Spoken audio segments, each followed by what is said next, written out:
All righty, my guest right now is a 3-time national champion wide receiver out of Mount Union College. He's only the third coach in franchise history to lead a team to the playoffs in his first year, and most recently in his second year, just his second year, led the Philadelphia Eagles to only their 4th appearance in a Super Bowl. My next guest is Nick Sirianni, head coach. Welcome to the #1 sports podcast in the world. Shoot, thanks for having me. You're dressed very fittingly with the Underdog apparel, my foundation, Be Philly Underdog. It fits good. Thank you so much. I don't wear any other hats but this. You've told me that's your favorite hat. That's my favorite hat. And I do appreciate that. That's my favorite hat. I'm looking for, you know what else I'm looking for is black on black. Black on black? Can we get that? We can make that happen. Can we do that? For you, Coach, anything. I appreciate that. So you are the king of wearing T-shirts. And this is why I'm doing this, because so Nick always wears some T-shirt theme of either one of his players, sometime. There we go, Slim Reaper. The Slim Reaper right there.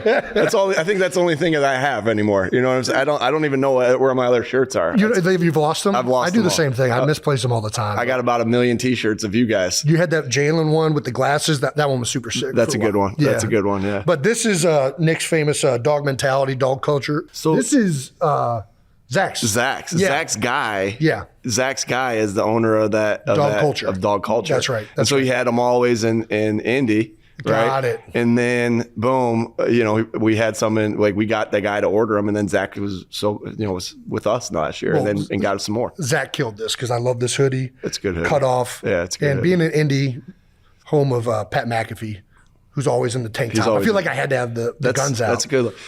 I always, when I wear that one, I love that one. Yeah. I love it. Yeah. But I'm wearing a shirt underneath. I'm not wearing just that anymore. So sure. But I got a couple shirts that go underneath that one. But that's a good one. All right. Well, you just finished your second year as an NFL head coach. What was different going out of your first year? How did you change? What did you learn? You know what? The biggest thing I felt like that changed was I think when you're a coordinator or when you're a position coach, you can look and be like, all right, here's what we got. We got this team here. We got this team here. We got this team here. We got this team here. Cool. All right, we can win all 4 of those. We can do. That's what you think. I don't know why, but I felt like I thought a lot like that when I was a position coach or a coordinator. Okay. But as a head coach, I felt like it was really important that I just was here. Right. And just locked into just that day to get to the next day, because I didn't want you guys thinking about that, I wanted you just thinking about the next day, and sometimes in coaching, you got to prepare for the next week. I get that and all those different things. And you got to do more so of that when you're a position coach or a coordinator than you do the head coach. And so I just thought it was really important to just lock into the day. And that's where we talk about so much. This day, this meeting, this one. It's just finding out new ways to say, don't think too far in advance. How many different ways? Yeah, how many different ways can we say that? And you thought, how many times did we say that? One of my favorite ways you've ever said it was the infamous Roots quote, where you compared the Eagles organization to a plant just growing its roots, and we're going to keep growing these things, getting better every single day. When you look back, you gave that speech, I think, when we were 2-5. We're 21-7 How about that? Since that speech, which was crushed in Philadelphia. I mean, like most things. You know what I said? I said in Philadelphia it was a flower, and I did. I remember when I said it to you, I said plant. Yeah. And then for whatever reason, I'm sitting there interviewing, and I'm like, yeah, it was a flower. Well, you wanted it to become a flower. Like a flower is a beautiful finished product, right? And so I said flower to them, and it was like, no, it ain't a flower. Fans are funny. Some of the outfits, like the flowers there. I mean, Philadelphia is very creative, but. Is it, when you look back, how real did that metaphor end up becoming, though? We grew all through the first year. We ended up making the playoffs after a bad start in 2-5. You guys somehow kept that thing going, morphed it into what it needed to be, and we ended the year really strong, and then had the year that we had this year. It ended up being an unbelievable metaphor looking back. And all that was a metaphor, because we had already put the work in. It's not like we said that, right? And everyone was like, yeah. It was just what we were doing. Yeah. I was just basically painting the picture. Sometimes they ask me how'd you get all these guys to think about your message and be like, yeah, that's a good message. And first of all, I always say, it's our players. We have unbelievable leaders and captains and people on this team, but also, I'm not saying crazy things. I'm saying, hey, if you connect, we're going to be better. If you compete, we're going to be better. Like, oh yeah, if you hold each other accountable, we're going to be better. Now we live those things every day. Yeah. We practice those, but we all know though those are common denominators of a good team. Well, it's the same thing. We were doing all those things, right? We were building foundation, and everybody wants the foundation. Everyone wants it to pop as soon as it can, and all of us want to do that. But sometimes the roots need to grow, and or the foundation of the building needs to grow, or however you want to compare it, for everything to stay sturdy and stay rock solid as you continue to grow higher. Yeah. And finding ways to keep guys doing that. Yeah. Like you said, like finding new ways. Like one of the things that is very underrated or not even known, I guess, is I think your team meetings are unbelievable. The more we get accomplished in those meetings is more than I've probably had with, I think, any other head coach. No offense to Doug, Chip, or Andy Reid, but I appreciate the team meetings are, one, you stay true to the messaging, right? But you find new ways that guys lock in to listen to it. But then also the coaching that happens in the team meetings, the film of good and bad, not in like a call out way, and just like, hey, we're going to show when we do things right so that everybody knows, hey, this is what we want you to do. Right. We're going to show when things don't go bad so that guys can learn from that instead of just the guy that made the mistake. And then also just the coaching of situational football. Yeah. Oh, okay. I have a feeling if you just turn the TV off and on, it'll just pop back on. Every time something's fucked up, I can't fix shit. Dude, we joke about this. Everything technical, the running joke with the whole podcast is turn it off, turn it on. Unplug it, unplug it, and plug it back in. We'll go through all these technical workshops, and it all ultimately comes down to just turn it off and turn it on. I have a great story. Okay. All right. So I'm like that all the time, and every joke is always like, "Did you try turning it on? Is it plugged in?" They're like, "Yeah." I go, and every time I go, "I'm out." Yeah. I don't know anything else. Yeah. And so our fireplace has been broken for 6 months. I love going home when it's cold out, turning the fireplace on, sitting in the couch, letting the heat, just like, I love that. Yeah. For 6 months, I've been saying, like, hey, my dad was here. I'm like, can you call the guy? Yeah. And my wife, like, can you call the guy? No one's done it. No one's done it. Like, what are you doing? I'm coaching. Yeah, I'm busy right now. And so we have this guy coming in to do our patio. I don't think he knows anything about fireplaces, but I'm like, hey, let's give it a shot. Yeah. He jaws up the patio how we want. I'm like, hey, bro, do you know anything about fireplaces? He's like, yeah, let me look at it. He's looking and he goes, hey, when's the last time you changed these batteries for the remote? I'm like, if it's the fucking batteries. So we come through here. He's looking at it. He goes, change the batteries. Let's see what happens. Put 4 new AA batteries in. Instant fire. I was so mad, like, because that's my thing. That's how I fix it. Why do I feel like this is going to be a speech to the team in the future? So all of his speeches end up being real life scenarios. It's like, listen, things are going wrong. You don't know why you're having a bad game. Just turn it off, turn it on. Replace the batteries. We're on to the next play. I'm definitely doing it. It's 100%. It's just another way to say dog mentality. You're 100% right. Oh my gosh. You, more than any coach I've ever been with, are obsessed with situational football. Have you always been obsessed with it? Is that the job of the head coach, or is that, I guess. I think it's the job of the head coach to present it, and then everybody else to echo it and get those coaching points. One thing I always say to the guys is going into that situational Saturday walkthrough, right? Yeah. Is, we have the meeting on Saturday and then walkthrough. I always say, hey, make sure position coaches, coordinators, echo the coaching points. Get one more opportunity to say, down no mas means this, whatever. Just echo all those things.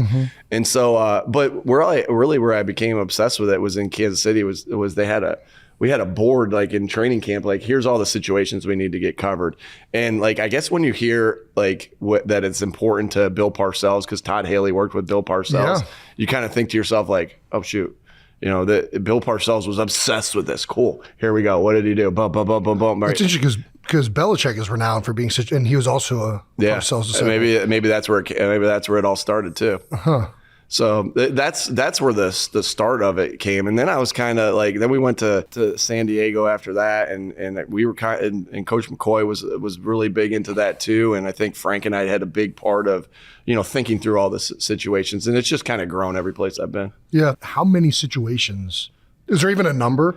I feel like each week you guys bring up a new situation that you've learned by watching another team. And that's the beauty of growing, right? Because there's always something new that comes up that you're like, shoot, we didn't practice that. Right. We haven't talked about that. Yeah. Great. Let's talk about it. We just got better. Like there's a cool feeling in that too, of watching somebody, do something and be like, wow, they did that really well, or, oh, they really messed that up. Right. And you say, we got to coach that. We got to do that. Now, there's a fine line too of being like, well, of knowing what's important, because the list can go like this, and just like plays can go like this. Well, what's important that we need to harness in on? I mean, how many times have we run heave ho? Yeah, not often. We've done we've walked through it every single week. Frank Reich used to say to me all the time, he's like, nobody, like every situational Saturday, because we did the same thing, and he goes, nobody, and I mean nobody, practices heave ho more than you scripted. And and that kind of became a joke, but then I'm like, well, shoot, if it comes up, it came up for the Chiefs in the Super Bowl when they played the Niners. They ran heave ho. Yeah. They ran heave ho in that game. And so like, shoot, who knows? Because who knows when they come up? That's the beauty of it. Like you have to be like so in tune to the situation, because you never know when it's going to come up. Well, and I like that you guys, I feel like a lot of coaching staffs talk about that amongst themselves. What I really like about you is that you talk about it in the team meeting. Mm-hmm. So like all of the players end up becoming aware. You're not aware in every situation, but maybe your buddy next to you says, hey, this is this situation. This is what play we're running right here. Or like, I'm watching the Super Bowl, and right after they got that the penalty go to the first down, I'm like, we got to be on LA right now. We got to let them score if we want any chance to win this. And sure enough, we pop it. We execute it really well, but Jared McKinnon's just a little bit, Jet's too smart. That was a really smart play. It was a very unselfish play. And obviously very smart, but from their coaches, because they to get that in. Yeah.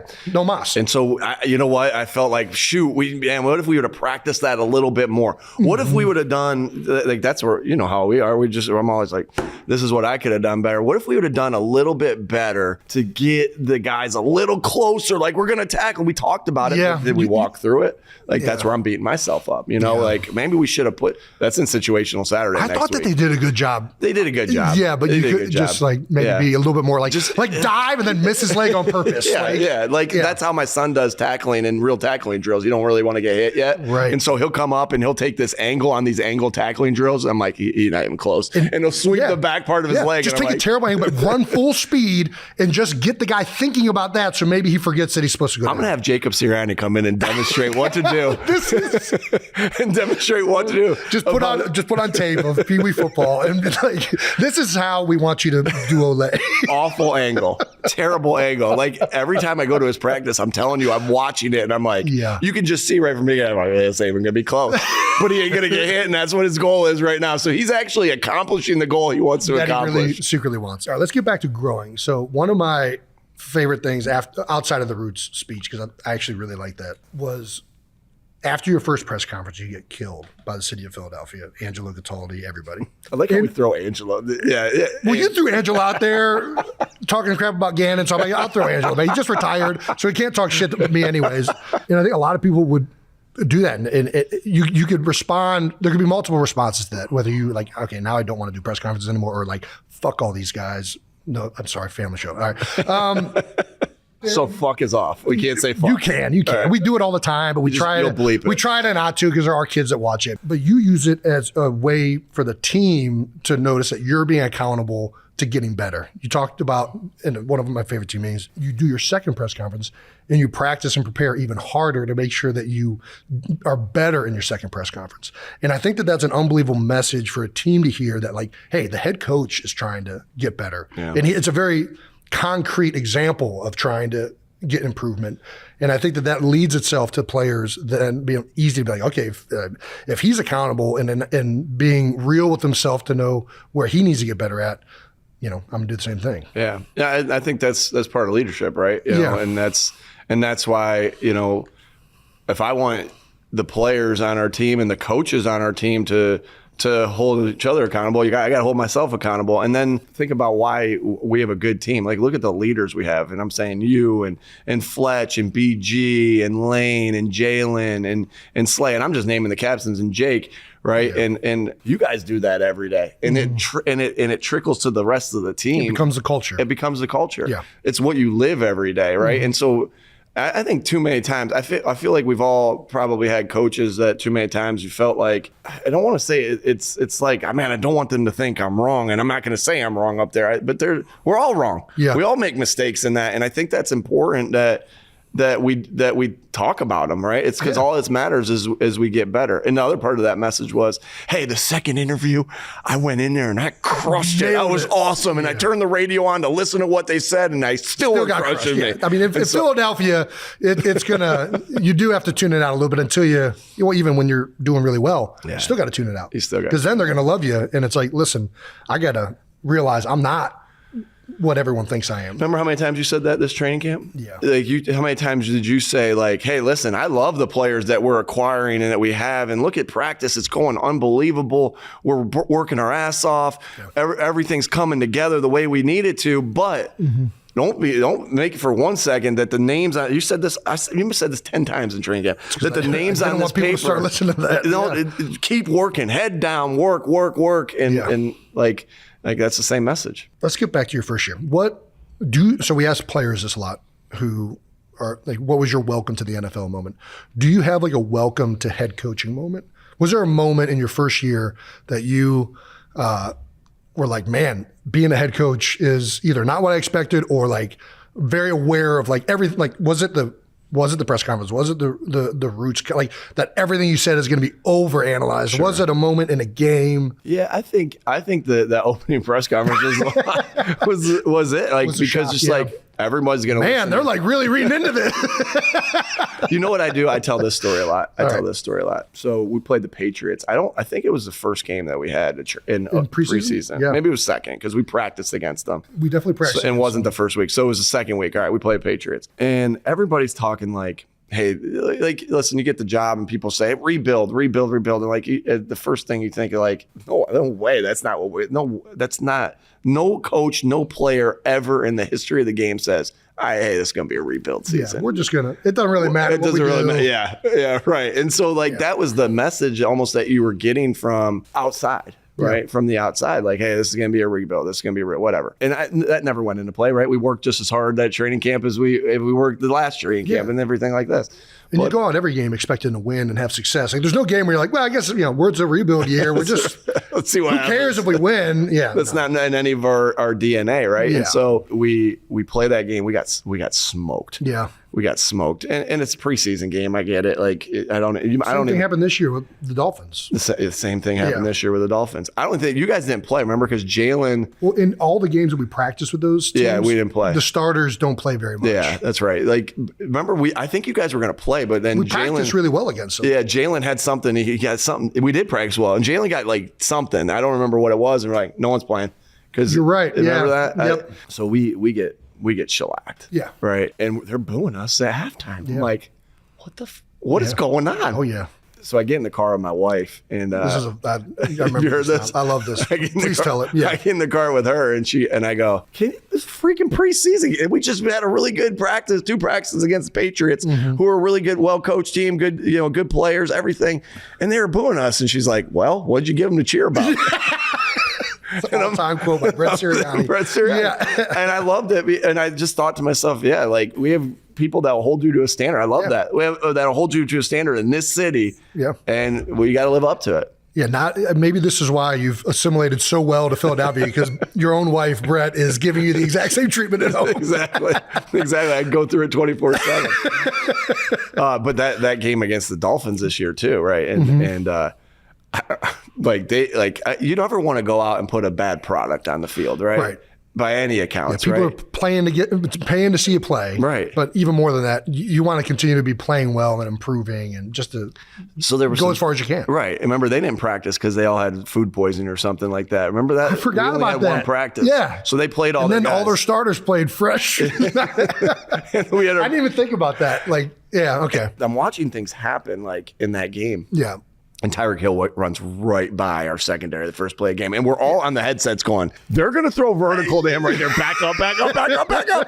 So that's where it started. Like, see it happening before it happens. And then we had that 6-1 play. Remember, we got the 6-1 and we ran storm. And then we expected to just get generic defenses as a preseason game and didn't have anything in for this. Oh, I was so mad. And so I started like, I was ripping the guys on the headset, like, and just like unbearably. And I remember Shane or somebody that can calm me down was like, "Hey, listen, we got our butts kicked against the Patriots too last year." Like I'm like, "No, this is unacceptable." So same kind of thing. I do think some of that stuff's good though. It's good to get your butt kicked in a meaningless preseason game and bring it back down to earth and be like, "Hey, we got a lot to fix." Yeah, from all, not just players, like the whole building, everybody. It's good. Yeah. Did you get any advice from other coaches or anybody that ended up being like the best advice? Something that ended up being true, like man, you know what that guy told me? That ended up being 100% accurate. Yeah, you get a lot of advice from a lot of different people. Like, and I have my main mentors in life, and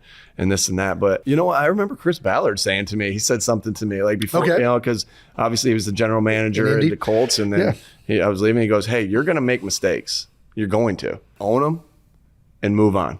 Yeah. And I remember in my first week or so, like, forget the press conference, but it was like hiring things too. And I'm trying to get everything right and this and that. I'm like, I really messed that up right there. Okay. And it was just something I messed up with. I can't even remember what it was, but I remember waking up in the middle of the night, like just turning. I'm like, oh, that was a bad mistake. I couldn't go back to sleep. I was just on my mind, like, bad mistake. It's crazy because I heard Chris's voice say, "You're going to make mistakes. Yeah.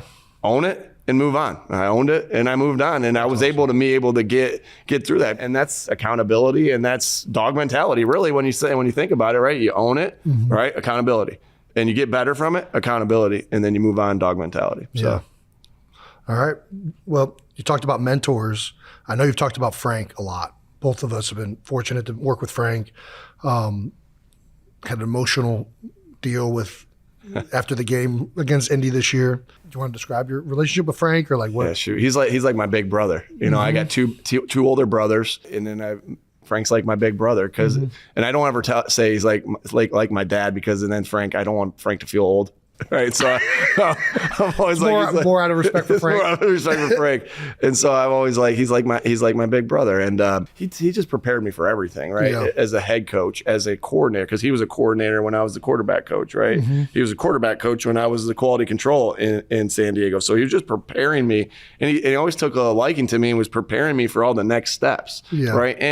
And again, what's a great preparation is you lead by example, right? And that's what he always did. And just other things, life in general things, family, kid. Like, this guy's an all-American guy that has good knowledge on everything. So I just always felt like him as like a big brother that leads by example, always pulled me aside to help me prepare for my next journeys. And so you're always grateful for that, and a good friend of mine. Yeah. You talked about being a coordinator, right? Like, what is the biggest shift going from being a coordinator to like a head coach? Like, I think all the things that are important to being a good offensive coordinator are equally as important when you're a head coach. Yeah, you're just doing it with the whole team now, right? Like with me, right? You got the job because you were deemed as good at being an offensive coach and the things that you do. So you don't want to lose that when you become a head coach, right? Yeah. You want to continue to do the things that got you the job and provide your expertise on that. So, continuing to do the offensive stuff. And then I thought what was really important was to be able to say, hey, all right, I have this wealth of knowledge on offensive football. I need to share this with the defensive guys. Yeah. I didn't do that as a coordinator. Now I talked with the guys like, hey, what would be a card against this? But every Tuesday I'm in a meeting with Gannon, like, all right, well, what are they doing? Yeah, now it's more structured. Now yeah. Right. And so like, all right, well, you guys got to determine if this is the right thing to do here. But I tell you what gives this play problems is this. Yeah. And that's their main play. I'll tell you what gives this receiver problems and that is this, and figure it out how the pieces fit. Like, so like that. And then also with the defensive guys, but it's just now connecting with the entire team, because if you're taking your role as an offensive coordinator of just more than the guys that's calling the plays and correcting the film and doing that, and you're taking it as I'm the mini head coach of the offense, right, then you're preparing yourself to be the head coach of an entire team. But I think that's exactly what it is. Now you're in charge of the entire team. I'm going to take what I was doing with the offense now more to the whole team. More to the whole team, exactly. Yeah. How does hiring an offensive coordinator, a defensive coordinator go? Because does that help, having actually done the position and when you're interviewing these guys? For sure. Yeah, for sure. I mean, I guess you just hired two new ones. I just talked to Shane, and we were talking through it, and he was talking about somebody he was going to hire and this and that, and he was going back and forth, like, and I just reassured him, and not that he needs my reassurance or anything like that, but I just reassured him, like, Shane, you know, me and you have evaluated coaches 1,000 times more than we've evaluated players. What do you mean by that? And he didn't say that. I'm saying it for here. Like, well, we're always sitting there while we're watching players, or while we're sitting there game playing, or while we're doing this. We're always sitting there and hearing other coaches talk. And we know that was a stupid idea, or we know that was a great idea, or that was a bad coaching part, or that was a good. We evaluate coaches whether we know it or not, more so than we even evaluate players, because that's what we do. Like, we're in there we spend more time with. So you're communicating with the most. We spend more time with them than our wives, right? And he's like, well, the gut. And I'm like, yeah, go with it. You know. And like, it's the same thing here. Like, I think it's really important when you're hiring guys is to make sure you have different people in the room that give you different expertise, right? Yeah.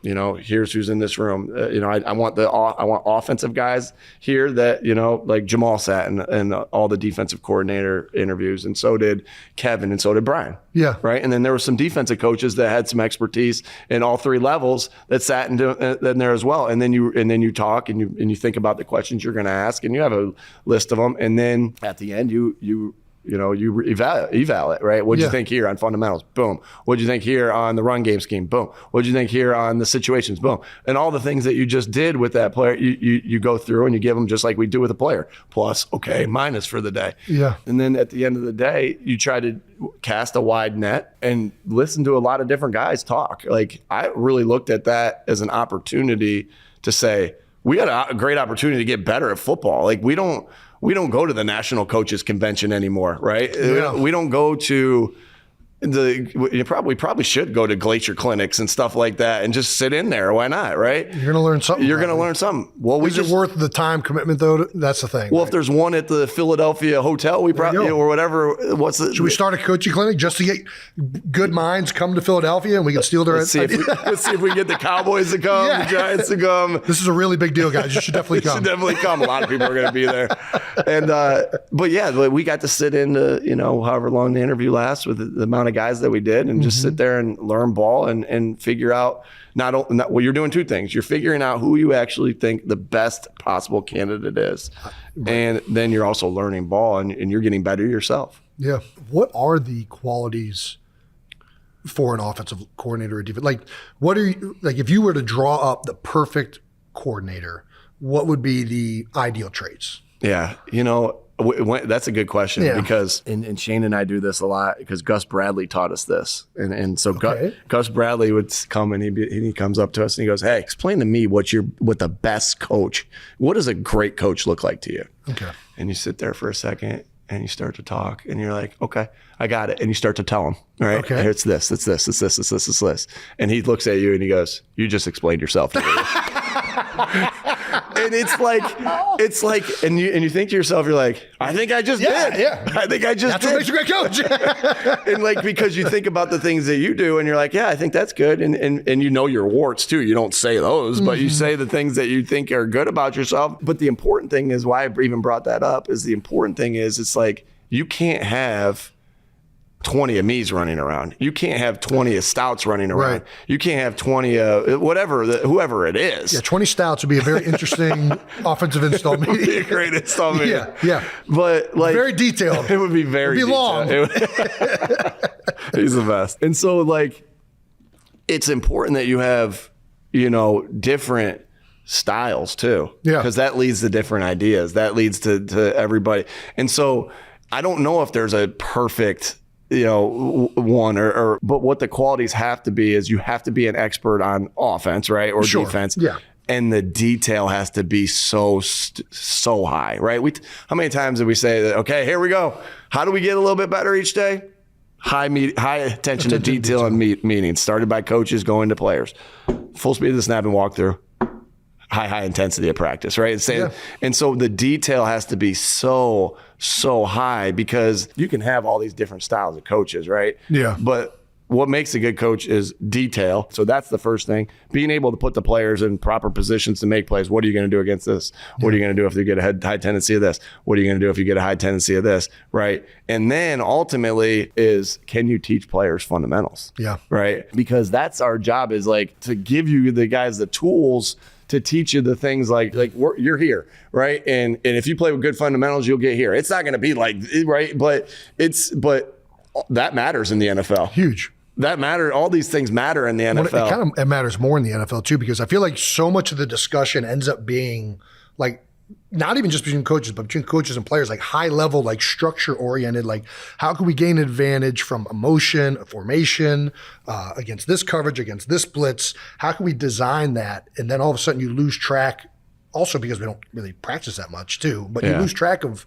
the little fundamentals that allow you to do all these things and execute them at high levels, right? There's no doubt. Yeah. It becomes too scheme oriented, and not the player and how he plays. How can we make the player play at his optimal level? And part of that is the right angles, for sure. But the next step, it's a both and, right? It's you can be in great angles, but if the fundamentals aren't right when you're attacking that. You can be as wide open as possible. Right. If you haven't got on the judge machine enough, or whatever. I'm talking receivers like I know anything about receivers, but offensive line, you can drop the best run play if you're not approaching with the right fit, the right angle, the right hat placement. It can ruin the whole play. I remember you guys came to me and said, "Hey, that Wednesday, let's do individual." Let's do individual there just to continue to fine tune the details. And that's what we did. Instead of walk through Wednesday late in the season, we ended up going to individual, then walk through. Yeah. Right. Remember, and because you guys know how important the fundamental is. So,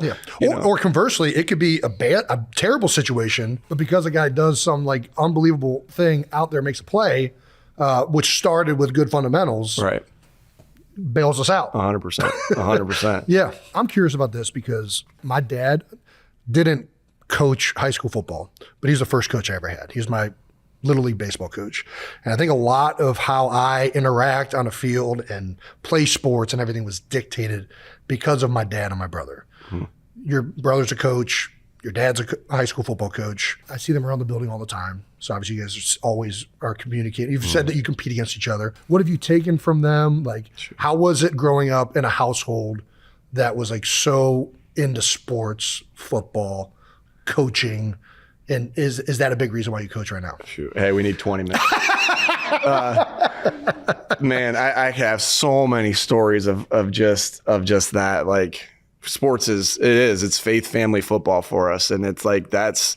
And really, you could say football, but if we were in basketball season, it was basketball. If it was basketball, if it was whatever. Yeah. But like, there was just so much. Man, our dad used to say to us, like, if you're gonna play for me and this and that, you gotta be really good, because I don't want anyone to think I'm playing you just because you're my son. Right. And so like we worked hard at it, and shoot, we lived about 1.5 miles from the school, and he was a track coach. Right. He was a football coach for a little bit, got cancer. He got cancer, and then he just helped out on the side. He wasn't the head track coach anymore.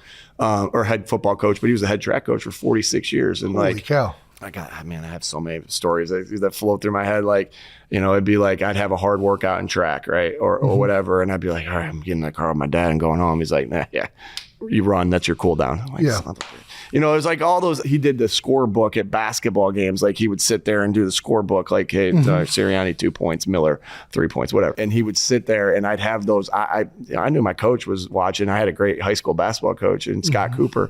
But then I had my dad's eyes like looking at me like, don't you mess this up, and yelling me over there too. Like, so there was a lot of accountability. Sure. That's for sure. And then what makes it really cool now is that we can bounce ideas off each other. My brother, Mike, who's the head football coach at Washington and Jefferson College, like, we gave him a 2-point play maybe 2 years ago. Okay. Of like, hey, here's a play that we're running in the tight red zone. This is pretty good. Do you like it? Yeah, I really like that. I mean, I have all the tape. Boom, boom. Here you go. He called me, I want to say this year at one point, he's like, hey, they're starting to stop it. But we were 17-19 on that 2-point, on that tight red zone play. I'm like, that's a good play right there. When it's your older brother. Is that 92%? That's got to be close to that.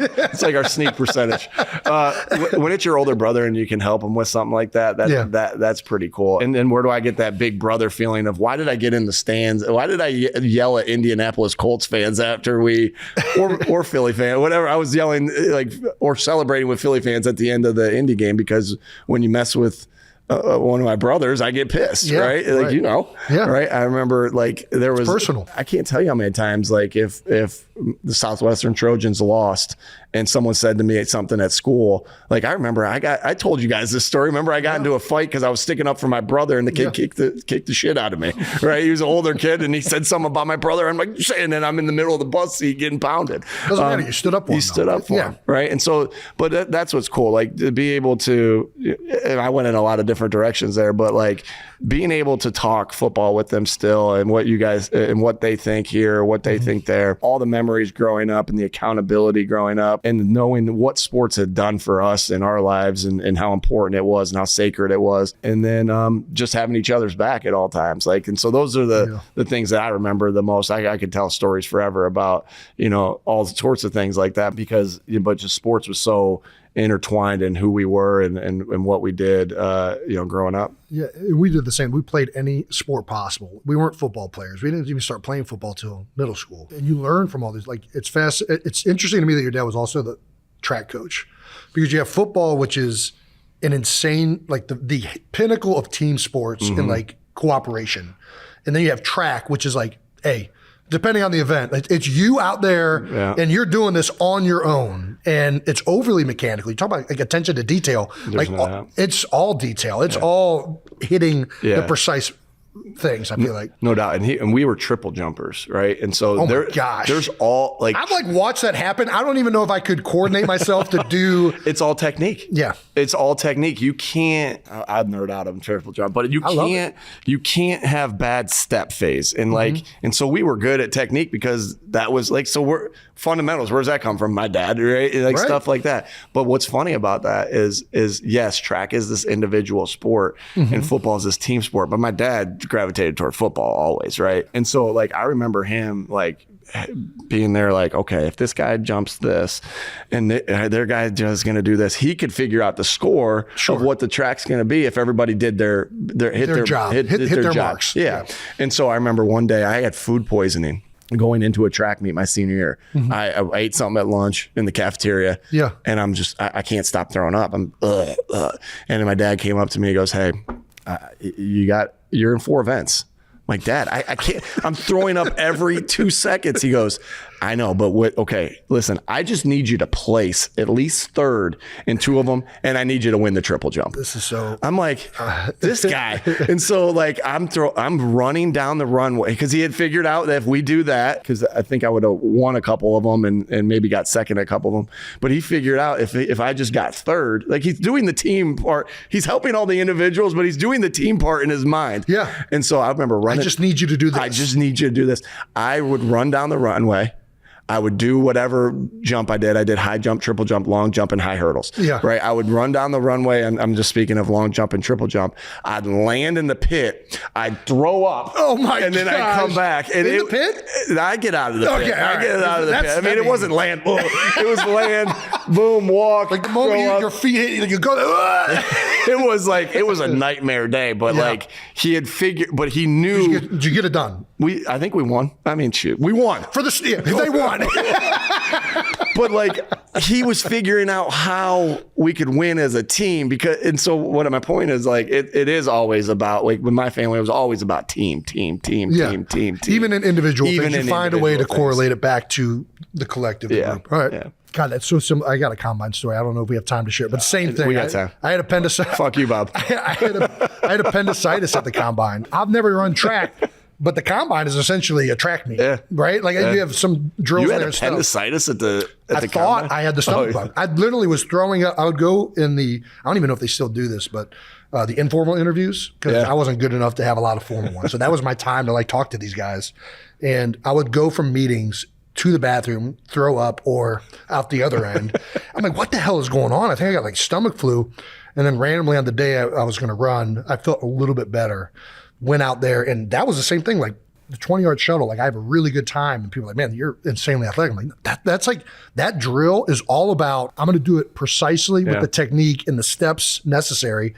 And if I do that, I'm going to run a faster time than if I actually try to run as fast as I can. So I'm doing all that, and then A week, and a little bit less than a week later, I find out I get sick again. Go to the emergency room, like, hey, you got appendicitis. You got to get your appendix taken out. So that was my combine story. Do you think any of your times weren't as good as what you thought they should be with that? Well, no, I don't think that the sickness affected. And if anything, I was 280. So you were back. I was like 295 all working out. And then I weighed down like, man, I'm like, this might make me run faster. I'm pretty light right now. Can you imagine if that right there, the appendicitis right there affected your draft status either way? Well, I think it did. Up or down? It went down bad. It went down. Okay. Because I was 280. Well, I wanted to weigh 295. I think I'm the lightest or second lightest like center ever to weigh in at like in the modern era. Like it's not good. Well, imagine that. Like imagine you would have went 10 picks before. Yeah. Without everything, you might not have been an Eagle. I know. That's insane. I might have went to a team that didn't value athletic centers and got pushed down on the depth chart. Who knows? Yeah, I know. It's crazy. That's insane. You'd have found a way. I think so. You'd have found a way. I mean, I don't know. I've been blessed to be with Howard Mudd and Jeff Stoutland for a long part of my career too, and unbelievable head coaches. So awesome. Two of the best offensive line coaches. That's right. You were with Howard. I was with Howard. Forgot. Yeah. I was with Howard. He's awesome, man. Yeah. And he loved fundamentals, didn't he? Yeah. He loved it. He was awesome in the sense of like, it didn't matter what conversation was happening in these, because he was in the off season. Rewind it. He was looking at the snap or the step or the boom. He was obsessed with fundamentals, just like Stout. Yeah. I mean, he would, before every game, he would have every player on the offensive line do a detailed report on the guy that they were going up against and like what your plan of attack was to play well. And every week, if somebody didn't say, it doesn't matter who we're playing, it all comes down to the detail and like how we do our job and like where we take our feet, he was pissed. Somebody had to say that. You could say, hey, this end has this move this great, this guy. So we had to, as players before that meeting, be like, okay, hey, you're doing the generic like detail. It always comes down to what we're doing. So that's funny. Howard was awesome. Speaking of detail, quarterback sneak. We got to talk about it. The NFL is about to ban it potentially. You don't think so? I don't think so. All right. Well, I don't know. Our version of it, at least. Everybody just says, they're just pushing it. Yeah. There's no coaching involved. There's no detail to it. It's just rugby. First of all, is that disrespectful to rugby players? Like, what does a rugby player think? Like, what? Rugby's not entertaining enough to make it into the NFL? Like, the NFL takes plays from basketball, from. How's Mulata feel about it? Is there more to quarterback sneak than what? You're setting me up because you know there is. Yeah. But you know what? We just went through, like, I just did this. I took all our quarterback sneaks, whether it was TV copy or whether it was this, and I had all the coaching points of, hey, Stout, give me your main coaching points. You know why? I did this in the season, actually, because I was going to use it for talking about a fundamentals talk and really get into like, guys, you want to know what goes into this play? And I was going to give the detail of every old lineman and give the detail of the, like, it is without getting into secrets, right? I mean, but like it's the detail of every person. It's more about details than a lot of other plays because it's so like condensed. Yeah. Like there's no room. Yeah. Right. There's no, if one person messes that thing up, there's no question. It's rough. Like, think about, we missed one time because the guy came off the edge because the receiver on the edge didn't step down. Remember that? And like the guy made the play. The receiver didn't step down on the edge, and you guys up in the middle got all this push. Eventually, we did. It took a second, but we eventually got it. Yeah. But that guy slowed it down, right? And so it's the detail of every guy. It's the detail of Jalen and how he pushes. Absolutely. And I know he squats 600 pounds, and we see that all the time. But like it's the detail too. It's the because you're here because you're at the highest athleticism of you guys, and then it's the detail that makes the play go, and it's every position. It's every position. But where I think it's cool is like it's not the only thing we did off of it. No, we created some explosive plays off of it as well, and that's what football is, right? Yeah. This team's trying to stop this play, but no, they got something else. We have something else as well, yeah. And we'll have more next year off of it. And they can push too. It's not like we're the only ones pushing. The linebackers are pushing on their side. So and that was your point. How is it fair that they're able to push on a quarterback sneak and we can't? Exactly. How is that fair? Yeah. Right. And so we'll see. We'll see what happens. But I think there's some awesomeness to it. It's awesome.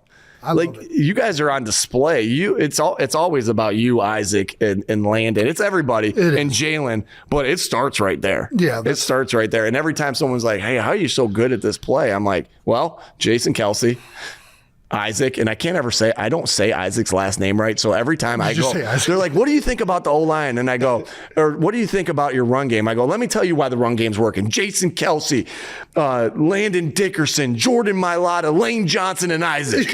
And I don't want to mess up his name. So like every time I say it like that, but it's Isaac, it's you, it's Landon, it's Jalen. Right, let's go. Yeah, right. It starts right there. It starts right there. You released yesterday that we had another version of that in that had Fletcher Cox theme. Yeah, I spilled some beans. Well, I mean, it's not like it's like. Why did we never run the version with Fletch? You know why? Why? That's a good question. Yeah, because we did this with Slay last year. We had a play. Why do you put a defensive guy in? Well, same reason the Kansas City does something where they circle around. It's fun. It's fun. Yeah. It's fun. And we're trying to make it. Yeah. Right. And so we had Slay in one last year, right? And he had one. He did a couple different things. He had him in twice. But, they're going over adjustments, this and that. And sometimes it's hard to predict like when you're going to do it. Yeah. And so I remember it was a frantic moment for us, like, Slay. Yeah, they came running in. And it was like, they're not ready to go in. They're not ready to go in. They're not standing there with all the other wideouts that aren't in. And so we got really frantic about it. I'm like, and it worked. Yeah. Right. He didn't do anything. He just did some weird motion and ran back out. But people were looking at him, and then you guys. It could have gone bad. It could have been like a delay of game or something. It could have. Yeah. Yeah. And so it was always on our mind. And so for whatever reason in the regular season, we're like, yes, let's go. Let's get Fletcher in there, this and that. And then in the playoffs, we're like, I don't know. Do we want to do that? It's one of those things where you got to be up some scores to we're pretty comfortable. We're going to do something fun. We're going to do something fun. I still remember when we repped it for the first time. He pushed Jalen before he even had the ball. Like he was so fired up to do it. That's another reason why. So, hey, we got to wait till he has the ball and the snap skirt. And then it was so much force. Yeah. Like Fletch is one of two guys in the NFL where I've noticed their grip strength. Yeah. Like especially in his prime, when he would grab you, it was like, oh man, this is an emasculating feeling. Like this guy has complete control over me right now. There's like two guys I can think of. Him and for some reason Clay Matthews had the same grip strength. Interesting. Where they would just grab and you're like, man, this guy's got some strong hands. Yeah. And you had to go against him quite often. Yeah, especially when he was young in his career. They would have him play a little bit more nose, head up. Back when Billy Davis was the defensive coordinator, like a straight 3-4, and I was like, okay, we got to rev up for this play. Now Fletch definitely asked me multiple times, "Hey, we got the quarterback sneaking with Fletch," and sometimes because they're fired up to do it. They're fired up to do it. I think on the Super Bowl, I just lied to him. I'm like, "Yeah, it's in. It's in. It's in. We're good." Oh yeah, be ready, big guy. Be ready. I think that's it, Coach. Unless perfect. Do you have anything for me? Shoot. Yeah. Don't make something up. No, I do. If you want to ask me a question. I do. So then I can't. Let me see exactly. We sent Jason the kegs last year. Did we go 2 or 1? 1 last year. We just did 1. Yeah. And and that was a cool way to say you're coming. 1 keg is a lot. It's a lot, so we shouldn't send 2. Was that what you're about to do? Well, no, Lower Merion is delivered. This is from Tyler, because I said Tyler. Lower Merion Beverage. Lower Merion Beverage. Yeah. All right, I'd like a free keg out of this as well. Is delivering Kelce a keg of Natty Light next Monday. His request. My first beer I ever had was Natty Light, so it's one of my go-tos still to this That was day. a good college beer. It was. That was a great. It was super cheap. You get 30 of them for I think at the time it was like $12 or something like that. Right. Did you in Ohio? You go through the drive-through to get the beer. Did they have those? No. They didn't have those? No. Those were the best. Did you never have one of those? You've never done that? We did the drive-through. So you had the drive-through, you went in and there's just beer and cigarettes and cigars, and that's all you could really get there. I think you get some chips and stuff like that too. And was this in Alliance? This was in Alliance. Mount Union? This was in Alliance. Right. But anyway, expect the keg of beer. Perfect. Natty Light. I'm going to see if you might need to come over and help me drink it. I'll definitely come over and drink it for sure. I guess I have one more question that I've kind of genuinely always wanted to ask you. As I think about what's next, right? I've always thought coaching, right? And whether it's I think I know now whether it's at the high school or whether I try and do something in the NFL, I want to still stay in the game. I don't know if I'll ever be able to leave entirely. Do you have, first of all, advice or what are the pros and cons of coaching in the NFL. Yeah, I mean, I think the pros is exactly what you said. You're around it. You can't you'll be able to do this until you're 45 like Brady, but like you say to yourself, I can't do this anymore. Or in my case, I wasn't good enough to do this at this level, but I can help other people. Well, you're missing a calf. I did play after that. Did you? I did. But I'm missing half a calf. But like, I think that's the thing. Like, you can help. You're a servant, right? You help serve guys to help them accomplish everything you ever wanted to accomplish. Like, that's special. Yeah. Right. And then it's right. We talk about this all the time. Like, it's the relationships that you're always you're still part of a team. Yeah. Right. You're still part of a goal to win and to get better every day. So you have these relationships with these guys. Like, that's the huge pro of it. Right. Sure. And like, those are the two things that come to my mind right away. Right. And you're obsessed with it. Right. You're obsessed with, like, I don't have any other hobbies. Yeah. Like, I don't like to play golf. I don't do any of that. One of my favorite things to do is like go home, spend time with the kids, like in the off season. Yeah. Go home, spend time with the kids, right? Whether I'm doing we're usually playing some sort of sport or whatever, eat dinner, spend time with my wife on the couch. And then, once we've talked and we're going to put on the show, boom, laptop on, and now I'm watching something. I'm watching something on football. On this screen. On this screen. Here's Desperate Housewives. And then every once in a while the phone comes up and you got 3 screens going. Desperate Housewives, I don't even think that's a show. There's the Kardashians is up here, right? Kardashians up here. Brett's a big Kardashians? She watches the Kardashians. Okay, all right. Yeah, she's a reality TV show. She likes reality TV. I'd be like, what the hell is this? She's like, I don't know. It's just so she'll watch that, and I'll watch. I'm watching it too, what I mean? But like, and then I'm watching whatever quarterback sneak fundamentals, whatever it is. Like, that's what I like to do. So, but anyway, you get to continue to do what you like to do. The cons, right, is the time. It's always about the time away from the family, but it doesn't have to be. As long as when you're home, you're home. Yeah, like you're present. Well, you watch it. You had already been home, and now you're watching the Kardashians, and now you're watching this. That's okay. That's part of bonding. That's part of bonding. And so, what Brett? Can you believe that Kim is doing? Yeah. What Brett used to do for me when we were dating, and she would be like, she would take the notebook. Yeah. And I would watch the game after the game. This is and I'd say, all right, number. I was coaching receivers at the time. Bo 82 minus. Tell him that I want him, and she was writing the notes down, and then that went away once we got married. She didn't want to do that anymore. But it is bait and switch. I'll write it down. I'm done writing it down. I ask her pretty much. I say it once a month. I'm like, "Will you scribe for me?" And she's like, "No, not even a little bit." And so, but it's time away is the hard thing. But I know how much my kids. I know how much that was when they stood on that podium and at the NFC Championship game, and we hugged and this and that. Like, and I know how I felt. Like having a dad like that was a high school coach that I was always having access. Hey guys, do you want to go to the high school gym to run around and play? And then be like, I know a guy that has the keys. I know the guy has the keys. I actually did that for my son's baseball team last year. Yeah. Something like, I don't know if it got rain or what, something went down. We went to the indoor and we were throwing grounders and this and that. So there's negatives of not being there, but that's just about your choice too, of like, hey, when I'm there, I'm there. And then look at all these perks that you're going to grow up with having. Yeah. So that's awesome. Yeah. Shoot, thanks for having me, bro. No, thanks for coming on. Yeah. And if Brett's a reality TV fan, make sure you guys avoid Catching Kelce with my brother. It's a tremendous. Oh shit, I forgot that. Don't watch it. We're watching it. Is it on Netflix? It's on something. I'm sure it's in the digital verse somewhere. All right. Appreciate you, Coach. Yeah, thanks for having me. That was fun. Yep. Welcome to the New Heights post-interview interview, brought to you by Accelerator Active Energy Drink. Hey, see this tweet? You see this tweet about my head coach? You don't downgrade him. You don't come after him for doing everything right and having a press conference about roots. Whoever the tweeter is that tweeted this, he's garbage. Attacking a head coach who does everything right. Are you kidding me?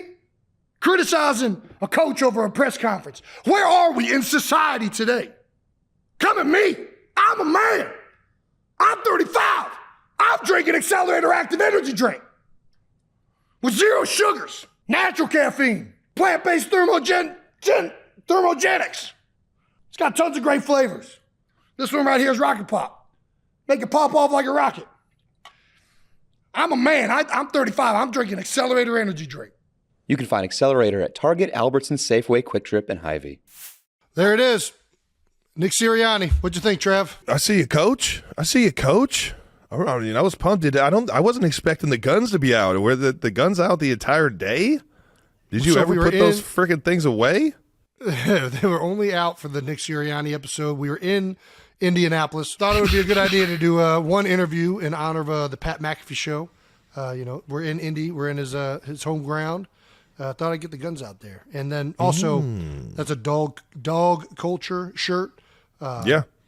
Nick Sirianni preaches dog mentality all the time. So dog. Sun's out or no sun in Indy in the winter, guns out. You already know, man. Were you nervous Were you a little nervous? It was weird. To interview him? I'm not gonna lie. You seemed like you were smooth though. You didn't seem like you were too nervous. Well, yeah, Nick and I obviously have a great relationship. It is obviously an interesting dynamic, and it was the same thing with Howie. Like whenever you're interviewing somebody that's your head coach or your GM, but I got a great relationship with those guys, and Nick is such a charismatic, just genuine human being. It's easy to have a conversation with him. You know it. Well, that thing was powered by our friends at Accelerator Drink. As I kind of what I've drank Good timing that. there. Yeah, it's already over. No, but seriously, he went over the flower speech. Dude, that was an iconic one that he got crushed for early in his career. That is really, I mean, if you look at the stats, it's paid off to be a good speech. Since he said that, you guys been rolling. What is the weirdest coaching metaphor that you've ever heard?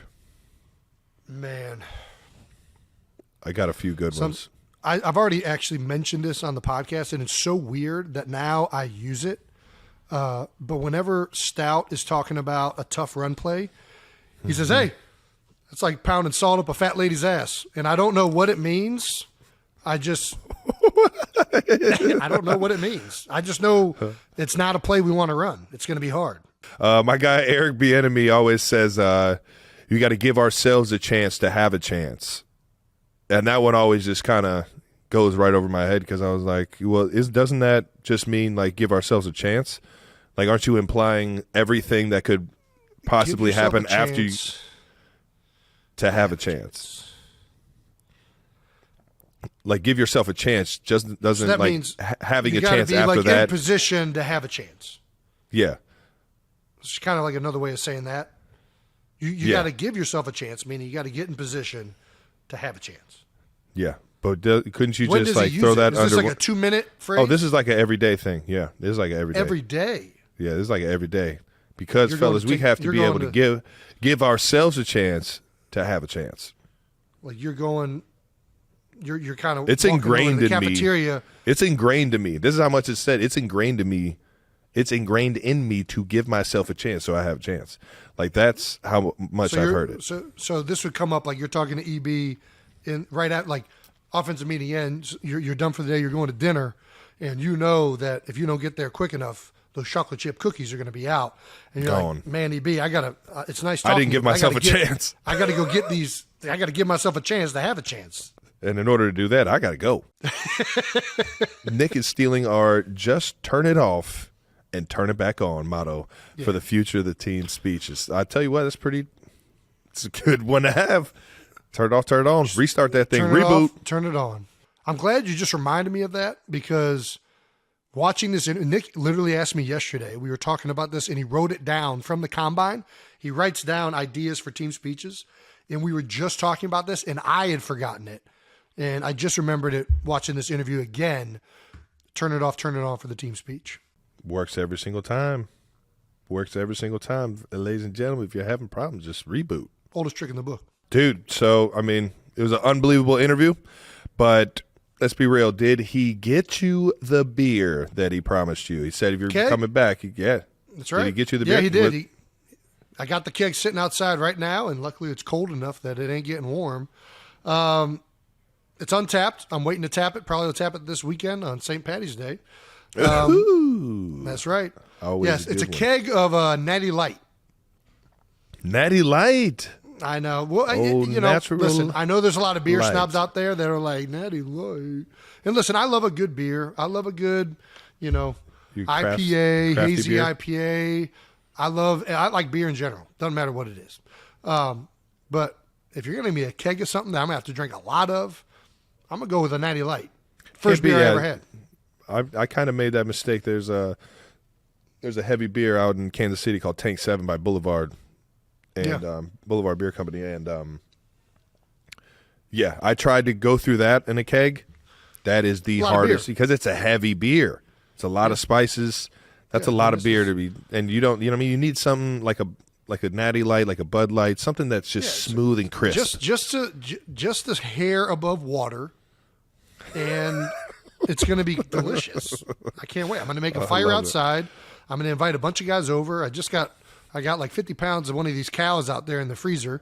We're going to make a bunch of burgers and drink some Natty Light. It's the first beer I ever had. Actually, the first beer I ever had was Milwaukee's Best, technically. And then I was like, what is this? I don't like the taste of this at all. Yeah, that's one step above piss. I was 15 years old or 14 or whatever it was. And then I went and had a Natty Light. So, kids, drink responsibly. One last thing from the Nick Sirianni episode. He did mention that he wanted a black on black. This is his favorite hat, our my foundation.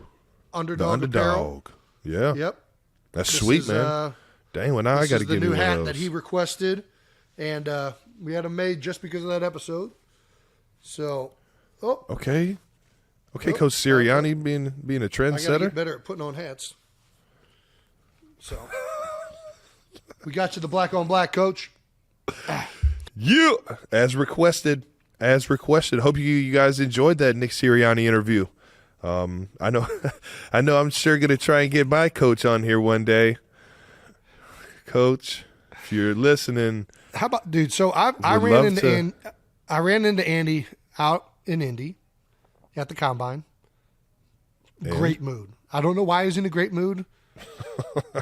Actually, I think I know why he was in a great mood. Probably because he has like 11 picks in the draft. Yeah, well, Andy just won a Super Bowl. And he forgot about that. And then, I think I'm going to text him. I'm just going to take care of this. All right. Well, we got to have the Andy Reid in. You got it. I won't bother you, Coach. I'll let Jason hit you about it. Come on, you got to do it. It's got to come from you. Now you're making all right, me I'll feel ask like. him. All right. I've asked him a million times on the show, so I might have to, like, if I see him, I'm going to FaceTime. There you go. That's a good way to See do how it. he's doing. You a big FaceTime guy? Yeah, big FaceTime guy. I hate FaceTime. So, well, that about wraps up this episode of New Heights. Make sure you're subscribed on YouTube to the New Heights channel so you know when new episodes are coming out. Listen and subscribe wherever you get your podcasts. And don't forget to check out that merch over at homage.com/New Heights. You heard the man. Once again, New Heights is presented by Wave Sports and Entertainment and brought to you by our friends at Fireball. Hey.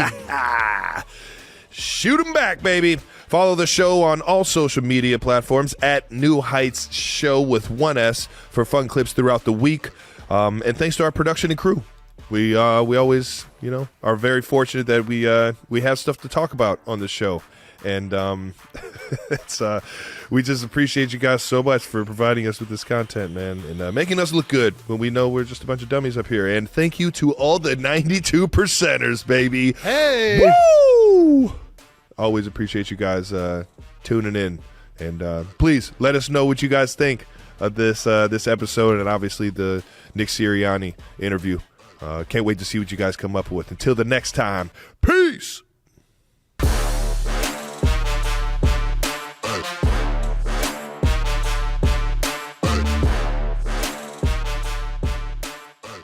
How did Space Jam come into play for you? About 9 people said, Michael really wants you to be in Space Jam, which is like, I get a kick out of saying this all the time. I like pimp Michael all the time, whatever I can, but Michael really wants you to be in Space Jam.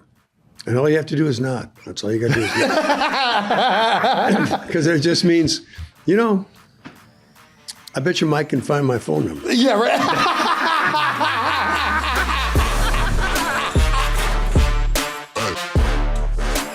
Welcome back to New Heights, ladies and gentlemen, boys and girls. A Wondery show produced by Wave Sports Entertainment and brought to you by DraftKings. That's right, the crown is yours. We've got an incredible best of episode for you guys today. We're going to put together some of our favorite moments from our conversations with some of the biggest stars we've had on the podcast. You'll hear from Ben Affleck, Jason Sudeikis, Brad Pitt, Niecy Nash-Betts, Will Ferrell, Bill Murray, Scott Van Pelt, and more. Remember, we'll be back with new episodes of New Heights just in time for the NFL season on August 27th. You won't want to miss it. Before we get off Happy Gilmore, though, I'm actually curious. I'm not familiar with how the original thought process of the movie came about. Oh, okay, yeah. And I'm pretty curious. Was it just you just messing around on a golf course and it kind of connecting the dots, or what? It was my dad. Like I said, he liked golf. We used to go to the driving range a lot, and I had a great friend, Kyle McDonough, who ended up playing pro hockey. A great hockey player. In New Hampshire, it's a big hockey town. Oh yeah, hell yeah. Yeah. So Kyle came out with me and my dad, and he didn't play much golf, but he was banging them. We were young, maybe ninth grade or something like that. And he was banging them. My father kept saying, "Man, you hockey players, there's something about your wrist or the way you turn or something like that."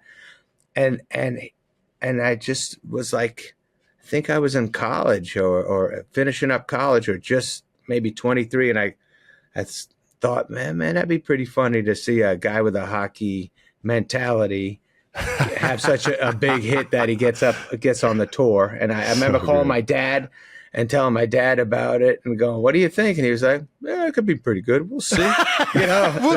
We'll see. But me and my buddy Herlihy, who I write all the movies with, we would write that and we'd call my dad and say, "Does this make sense in golf? When you putt, what do you think?" And it's all in the hips and stuff like that. Yeah. That was my dad. I would say, "Oh my god, what is it?" He said, "It's all in the hips, baby. It's all in the hips," and that's why we wrote that shit. Chubbs. Chubbs, yeah. Legendary, man. As football players, we got to lead with this. How many football guys come up to you and talk about the Water Boy, man? I hear Boucher a lot. I'm very proud that I got to be Bobby Boucher. I have I've met a lot of great NFL fellas who have talked to me about Bobby and Bobby's mama and foosball, just foosball, making baby. Sure mama don't find out I'm playing foosball, that kind of shit. We have. Yes. Did you play growing up? I played Pop Warner till 12. I played till 12. Okay. I was a quarterback. Before? I was a quarterback in Pop Warner. I was playing baseball, and then I was a pitcher, and I was 11. And Ken Stillman, the coach of the team, came over and talked to my parents and said, maybe Adam could be a quarterback. And my mother was like, "Oh, Adam doesn't play football." And my father was like, "Let him play football." Because my father played football, actually. Okay. He was a linebacker. Yeah. So then I got in there. I got on the team, played 2 years at Pop Warner, and it was amazing. So cool, man. You told us about how Happy Gilmore got. How did you create a Creole Southern? So good. Where did the inspiration? I'm not sure if you heard us. We were literally I don't know how he didn't win more awards for this. Yeah, this was ridiculously good. This is before I had seen Life is Beautiful. Roberto Benigni did a great job with that. He did very good. Yes, he did. He stepped it up for that shit. Yeah. No, I wasn't getting Oscars. I never thought of that stuff when I was doing Boucher, but I couldn't believe it. It was like we had this idea, a water boy gets picked on a lot. A coach thinks he could be, sees him throw a nasty hit and then says, maybe you should be on the team. That was kind of the idea. And we were like, let's make him from the South. Let's make him Cajun. And then we just went from there, man. I don't know how it happened. We just filled out a script like that. So good. So good.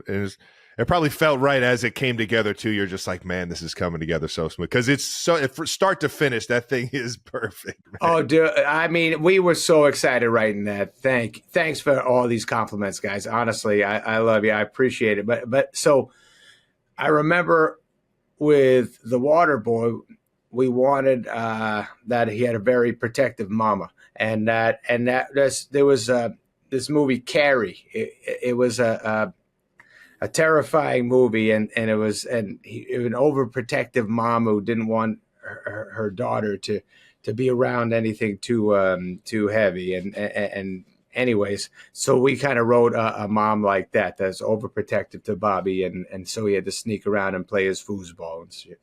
It's so good, man. We heard that you once got to run routes with Tom Brady. All right. What was it like? What was that like? How many completions did we get? What were you running? What kind of routes were you running? I won't lie to you. I don't know if they have a name. But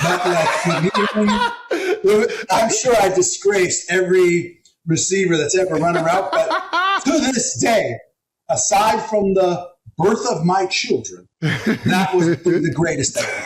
I was like, dude, are you? He was like, I need someone to play catch with. Happened to be on vacation at the same place with him. And he was like, you want to come down? And I was like, oh, this was legit. This was as legit as it gets. That's amazing. You were helping Tom get ready for the season. I was like, I don't know how much I was helping him. I think he was like, I'm going to fucking blow this dude's mama. He was like, work. And we literally got down there. And first he's like, he's like, okay, go out here, turn around, spin around. And I'm like, all right, run as fast as I can, turn around. I feel so look at him, he's been waiting 45 minutes. Fucking guns the ball at me. I'm like, I caught it because I was afraid of breaking my nose more than anything else. And then after a few of those, he's like, all right, we'll put some hair on it. I was like, no. It's already playing fast. Yeah. That was what I was about to ask you. That's what I was about to ask you. Did he actually spin it? Like he ripped you a couple? He can hum him now. You know what I found was that, like, in a way, you catch it out of self-defense. I didn't even think I was, and I found myself with the football just out of like, yes, fight or flight reflexes. But the greatest moment of that experience was he was like, after we had played, he had me running around. He's throwing me the ball and it was amazing, right? It was like I felt like a 10-year-old kid. He's like, okay, come here. And I get to him and he's like, it's the Super Bowl, fourth quarter. We got 23 seconds. It's 4th and 18. I love this. Tom knows what he's doing, man. I was like, He's like, just run. Dude, this is why he's the best. This is why he's the best. This is his mindset, dude. He was amazing, dude. He goes, and just run straight. Don't turn around. And I was like, he's like, I'm going to get you the ball in the end zone. I was like, don't turn around. He was like, don't look back. So I'm like, okay. And I believed it. Like, he told me, I was like, I'm in the Super Bowl now. Nobody around. So he's like, look, calls it out. It was, and I start running. I don't look back. I'm sure to him it seemed like this. He's like, I've never seen somebody run in slow motion before. But like to me, I was going as fast as you can go. Yeah. And I'm like wondering, when's this ball going to show up? And I just feel it like right out in front of me. And it was a little far for me. I think he was like, he probably adjusted back. And I reach out and I have to go off, extend. I fucking catch it. I turn around like I won the fucking Super Bowl. He's running at me like this. It was incredible. I called everybody I knew. For 2 days, I was on so Tom Brady called me, and I went down and got to me. I think they thought I was lying to them. So but it was like the nicest thing anyone's ever done for me. And I lived a full life of dreams, right? In that, whatever it was, hour of playing catch. You had a real life Sandlot. You had a real life Sandlot moment. You were Smalls, dude. Kenny the Jet. Just put that glove up there, boy. That's so good. All right, I'm gonna get it to you in the end zone. I mean, and it's like when it felt like this is exactly what he looks like when it really is the Super Bowl. You know what I mean? Like, and he's one of those guys. Going back to that thing, I've often wondered because he seems so relaxed, like oddly relaxed. I've often wondered if that's part of it, like just not, when everyone else has that anxiety because it's, whatever, 20 seconds to go in the fourth quarter, if you can have that like calm and that awareness, I think it's a huge, huge advantage. There's a story, I don't know if it's true, about Joe Montana that the Super Bowl, he threw the catch to Dwight Clark, and the play before that, he got into the huddle and he was looking into the stands and the team came back and they were like, what? And he goes, hey, look over there. Is that John Candy? No. Candy. And he's like, oh, the Super Bowl. And they just like turn back around. But he was like looking over and be like, oh shit, that's John Candy. All right, fuck it, let's go. Like, you know what I mean? Like he was just casual. And I feel like that always made sense. If you've ever met Joe Montana, that's a smooth son of a buck right there. He's a cool cat, man. He's a laid back dude. I believe it. What is your welcome to the industry moment? Another story I've never told that just came into my head that's perfect for this moment. Oh my gosh. Celebrity basketball game. Ooh. Where? Yes, I don't know where it was. We need to know more. Somewhere in LA, and much earlier in my career than I deserved to be. Like when I looked at the lineup, it was like Floyd Mayweather, Snoop Dogg, Chris Brown, like John Wall. It was like stacked, and I had no mainstream. I had like a couple of viral. I don't know how I got in the game to the point where I actually put a lot of stock and import in this game that I got there an hour early to warm up because I literally thought like a way that I could like get ahead in this like industry faster will be like scoring 30 points in this game and really it's like I literally went there because I was like, this is a big opportunity. This is my chance to like advance my career. This is my chance. And I am if I can somehow dunk on Snoop Dogg. And I've seen so many celeb games where I'm like, these guys suck, you know? And so I was excited to go there and really, you know, and a few things happen. One, I'm there warming up by myself, and Chris Brown walks in. He can play. He can. First time I ever saw Chris Brown, and so I'm like blown away by like just seeing him. He walks right up to me and he goes, "You're a dope rapper." And I was like, and it was so early, I would never expect him to know who I am, and like to have like an icon in the music industry who has like countless like it's just like him saying that to me meant everything. Yeah. That was the impetus of Freaky Friday, us meeting there. That's step one. That's so like the least important part of the story. Then, okay, all right. Then we play in, the game starts. I'm not in the starting lineup, nowhere close. It's like, you know, it's the people I named. My coach is John Wall. The way he, good coach. Well, not actually, because the way John Wall went about operating his team was he did 5 in, 5 out. So he had starting 5, then he just complete subs. Yeah. So okay. I'm in the next 5. He tells me grab Chris, Chris Brown. Oh no. So I go up to. By the way, every time Chris Brown touches the ball in this game, he scores. No, it's just like. It's just like scream. It's like it's bizarre. Like people are going nuts. Like every time he touches the ball, it's like when people boo in Philly when they come back when Harden gets the ball. It was like the opposite of that for Chris Brown. So I'm told to get Chris Brown. So I walk up to Chris and I go like, "Yo, I'm in for you," and he goes, "I'm not coming out." Oh, that's awkward. And then there's 11 guys on the court.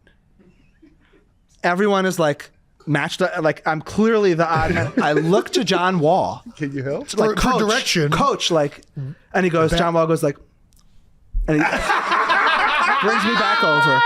First thing I say is like, John, like get a grip and like have some like authority on your team. This is like humiliating to like send me out there and then pull me back in. It's like so emasculating. This is so good. And then they're playing, and then I get in like the next 5 or whatever. I get in the game. I get the ball. I drive aggressively. I go up. I get to the rim. I get fouled so hard by Deontay Wilder, the at the time heavyweight champion of the world. Dude, like everyone went like, Alabama, like baby. everyone, like the whole gym went like because they thought like I like really got hurt. I didn't hurt that. I think I don't know. It didn't really hurt that much. Yeah, I took it in the moment. Yeah. Oh my god. I get up. I miss 2 free throws. And then I play one more meaningless minute, and then I just didn't even. I like moved to the end of the bench and just chose not to even make myself available for the rest of the game. But that was a real there was like several different moments in there that felt like like welcome to the industry. That was like the first time I think I ever like was on like Getty Images. You know what I mean? Where it was like get like watermarked images of like me talking to Snoop. Like so good. Man. Yeah, that's amazing. Who's your favorite? I don't know, actor or person you've worked with in the film industry? You did Space Jam with Michael Jordan? Well, he was probably the best shooting guard that I worked with.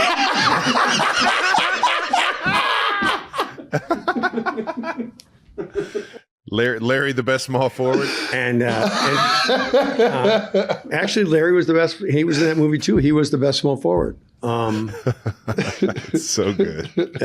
That was fun. That was a very fun movie. We played golf in between scenes. It was a lot of fun. I don't want to get too much into Space Jam, but it is one of the childhood favorites of ours, and so many others. Man, how did Space Jam come into play for you? Were you just like, because you were so in the sports world as well, like your fandom and your ability to kind of dive into all these sports, did that play into getting the role? Or so I knew Ivan Reitman, who I'd made a couple of movies with already, Ghostbusters and Stripes and Meatballs, he was a producer on it. It was a Warner Brothers movie, I think. And they had to build a basketball court for Michael on the lot. Yeah. And they built like a serious basketball court with a weight room. Yeah, we've heard. And it was like the game. Oh, like if you were an American basketball player, you had to suck your way into that game every night. And Michael would play after work when they were on location or on the set, in the studio. And it was like a real serious wood floor gym and the whole deal. And that was a real, like no matter what team you played for, you had to get into that game because that was who was who and who wasn't. That's so cool. But I man. don't know, I just like to say that about 9 people said, Michael really wants you to be in Space Jam, which is like, I get a kick out of saying this all the time. I like to pimp Michael all the time, whatever I can. But Michael really wants you to be in Space Jam. And all you have to do is nod. That's all you got to do is nod. Because it just means, I bet you Mike can find my phone number. Yeah, right. I bet you if he sets his mind to it, he could find my phone number. Yeah. Or he could find out where I live, or even, walk up on the street. Nice. Not a hard So, man to but find. basically, I know there are people like that in the world, and you'll meet them that they feel like they never want to be indebted to anybody for anything. They don't want to owe anybody anything, so they'll have their people sort of ask something. Have you ever noticed this? Yes, of course, yeah. So they'll have someone else ask for you. Yeah. So I knew exactly, day one, I knew exactly what was coming here. I heard it from everybody. I probably heard it from like 13 different people. And the more people, the more I enjoyed it because I knew it was like, that son of a bitch is just twisting, knowing he's got to ask me himself. But it was good. He finally did, God bless him. And Did it he turned catch you out on the golf course? Where did he find you? I don't really remember. Chi-town, or?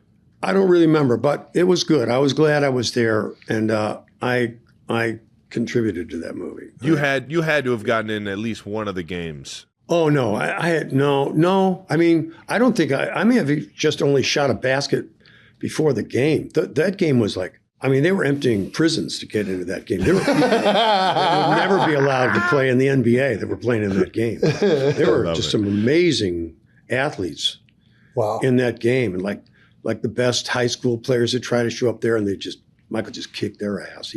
Oh, I love it. People would come in there so thinking they had cool. game, and Michael just murdered them. He was a killer. So we recently reviewed Roadhouse, the original Patrick Swayze film. Yes. There is a legend out there that you used to call the husband of Kelly Lynch, who plays Dr. Clay, anytime a particular scene came on with Patrick Swayze on the television. Is this rumor true? One of the hardest things I ever had to do was to call a friend. Knowing and at a late hour, I mean very, very late.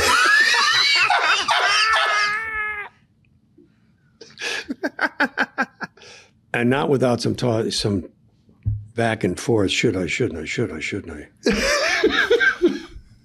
And as a friend, you had to do it. I did not identify myself, but I just said, "Hey, as a friend, I think you should probably turn on TBS right now."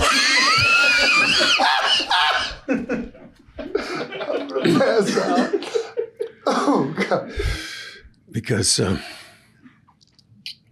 son of a bitch, Pat Swayze, is slamming it to your wife up against the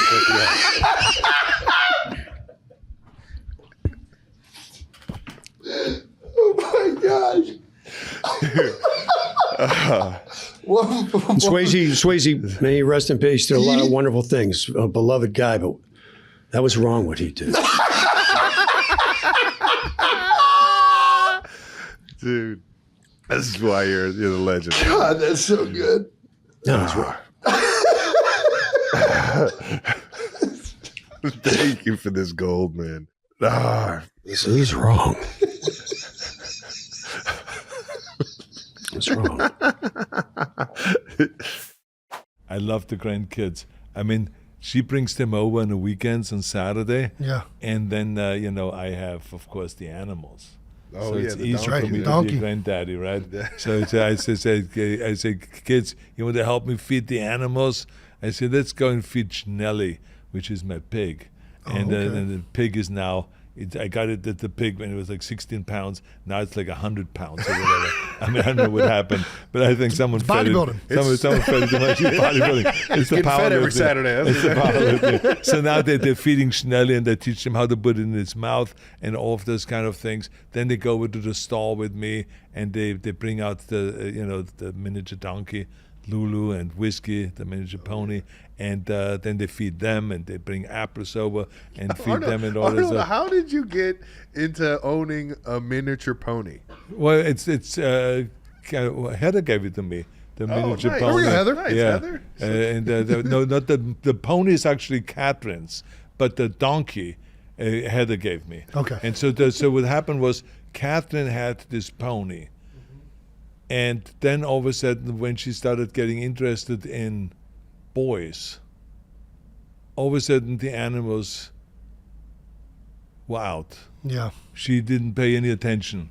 So I saw this pony down at the stall below where I live, in some public stall, and with other horses and miniature horses and stuff like that.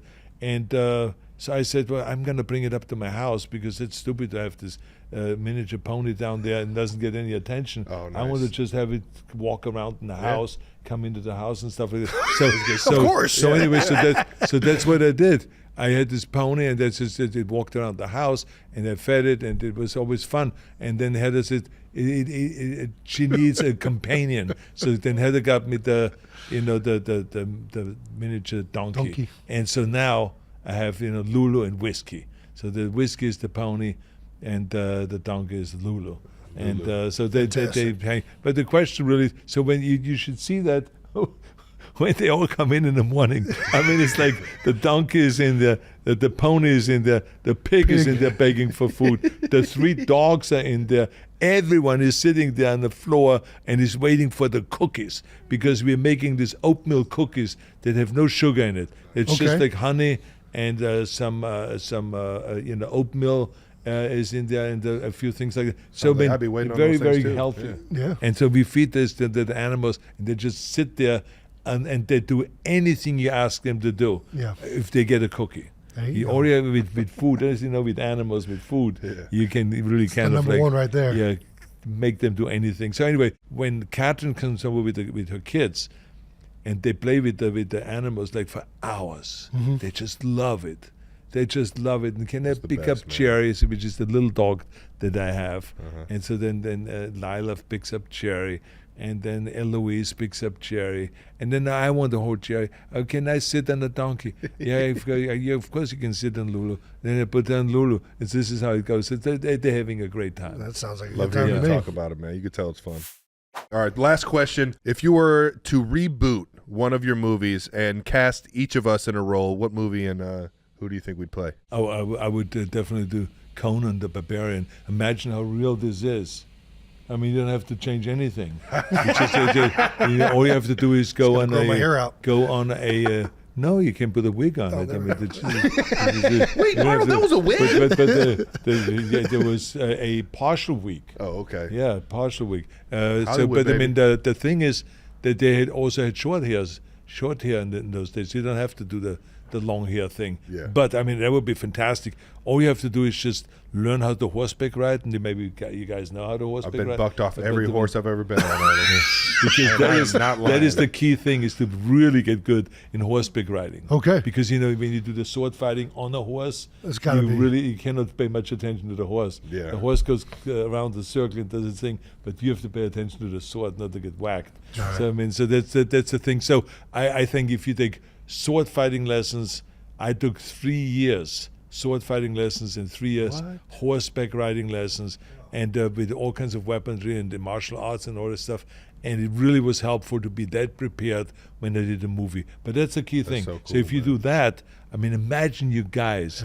That's with it. the armor, Just 3 and years with the big hammer, and then the big battles and all that stuff. Oh, and riding there. into the village and just wiping out everyone. Crush your enemies, see them driven before you, and hear the lamentation of their women. I love the Eagles-Chiefs rivalry. You know I'm a Chiefs. I'm a That's Missouri right. boy. I'm an Ozarkian. Come on, baby. Yeah. Hey, we got you this year, dog. We got you this year, man. Yeah, I got you, man. We don't listen. I let you down. I let you down in New No, Orleans, we're man. trying to see it. Like, that's what I mean about life. You know, life throws these struggles your way. Sometimes everything's falling into place and everything goes quiet and it's perfection. It's sublime. And other days or other periods, life throws these struggles at you, and it's how you deal with those and come back from those. I think that are what makes sports movies so special. But I do have a confession. You know, I'm friends with Bradley Cooper. Yeah, yeah. Oh yeah, BC baby. He's your prime Eagles fan. That's right. And I'm not saying that I have the power to affect a game in any way. I don't adhere to that kind of hubris.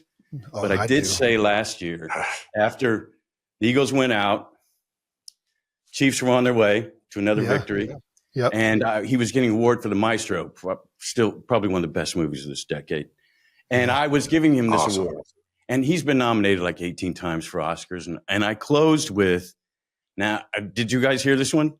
No, no, dude. I'm locked in right now. At the Santa Barbara Film Awards, I closed with, listen, he's been nominated the 1900th time. You know, if he doesn't get it, it's okay. He's used to it. He's a Philadelphia Eagles fan. That laid the groundwork right there. I think he was happy this year. No doubt. Oh, you already know.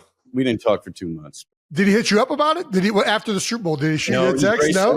He gracefully let me hurt in my. It's a pro movie. Just let it sit there and burn. Yeah, that's too funny, man. You're known for constantly eating on the screen. Best food you've ever ate on camera. Damn, I don't know how I get this. Like people eat in life. Yeah, right. Like I think it was in Oceans, and I figured he's always waiting around. He's like the consigliere of the group, and he's always doing this, and he's got to eat on the run. That's all this. That's where this came from. There was like thought behind it. That's too funny. And now, anytime I eat in a film, like I guess I'm a bit of a grazer, but yes, okay. So that's my everything I've done. That's what I'm known for. The best. I had an ice cream sundae. I remember an ice cream sundae, big parfait thing on. Ooh. I'll tell you a story. Haven't thought about this for years. One of my first movies. I'm doing this little independent film. We're shooting in this little tiny cafe. It's full of the crew, so there's about 60 people in there. It's hot. You can't breathe. Mm-hmm. And my character hadn't eaten for days, and he gets his big plate of beans. First plate of beans and bacon.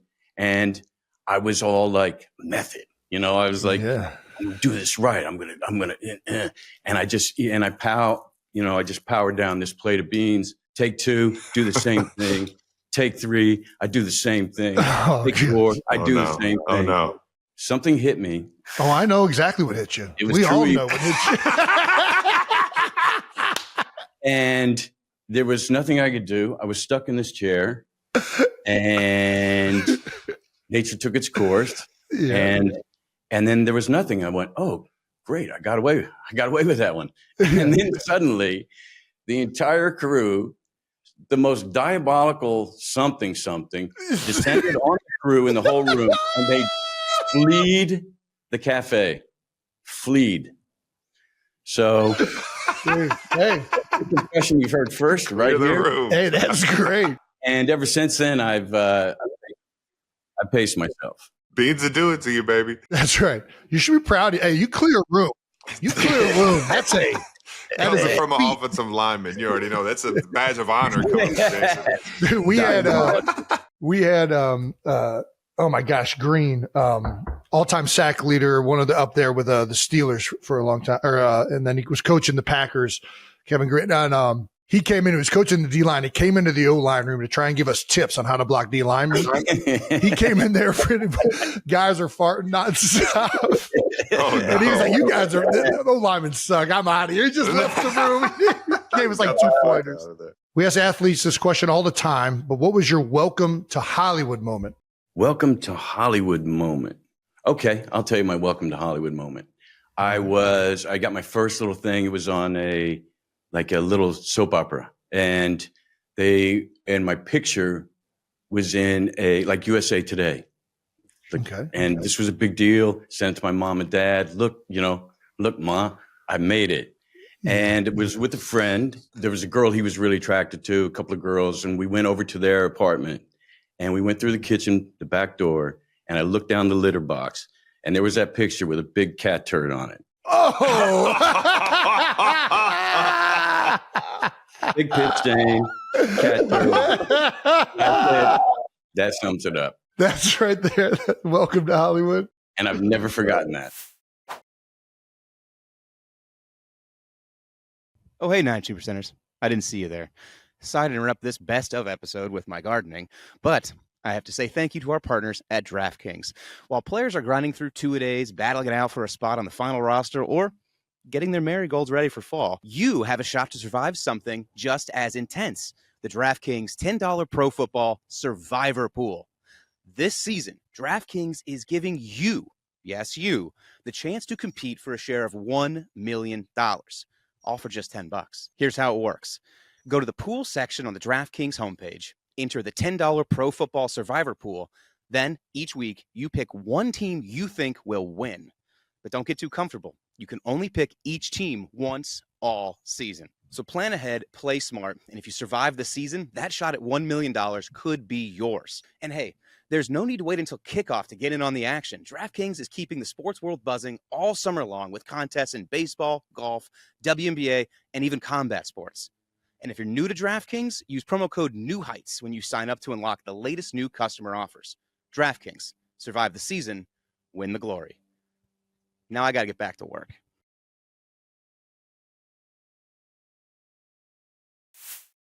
Thank you to our presenting sponsor, General Mills' favorite cereal brands. Remember when we crushed it with the cereal training camp last year? Hell yeah. Well, this is wild. We actually got to create our own cereal, the Kelce mix. I don't know if you guys had it. It was out there. I've signed a bunch of those boxes, seen a bunch of people that had it. And if we do say so ourselves, I think pretty successful. I thought it was pretty damn good. I still enjoy the mix myself, actually. What's your current go-to cereal? It's always Reese's Peanut Butter Puffs. I mean, it always will be. That's what I'm going to. Are the girls in on Reese's Peanut Butter Cups? They like Reese's Puffs, for sure. Nice. We were huge cereal fans as kids. We had our own mix last year, and we're passing on this mix making to some new playmakers this year. Justice Jefferson, Amon-Ra St. Brown, and Jamar Chase are bringing the end zone energy straight to your breakfast table. Yes, sir. Starting this August, you'll see the stars lighting up boxes of Cinnamon Toast Crunch, Lucky Charms, Honey Nut Cheerios, and Reese's Puffs cereal. And not only that, Justin's not messing around this year. He's got this insane Jettas mix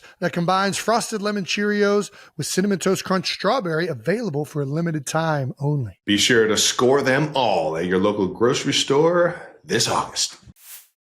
We're going to talk about your first bit of cinematic excellence, which maybe it's not, but it's definitely the one that sticks with us the most. And we quote nonstop, which is heavyweights. Yeah.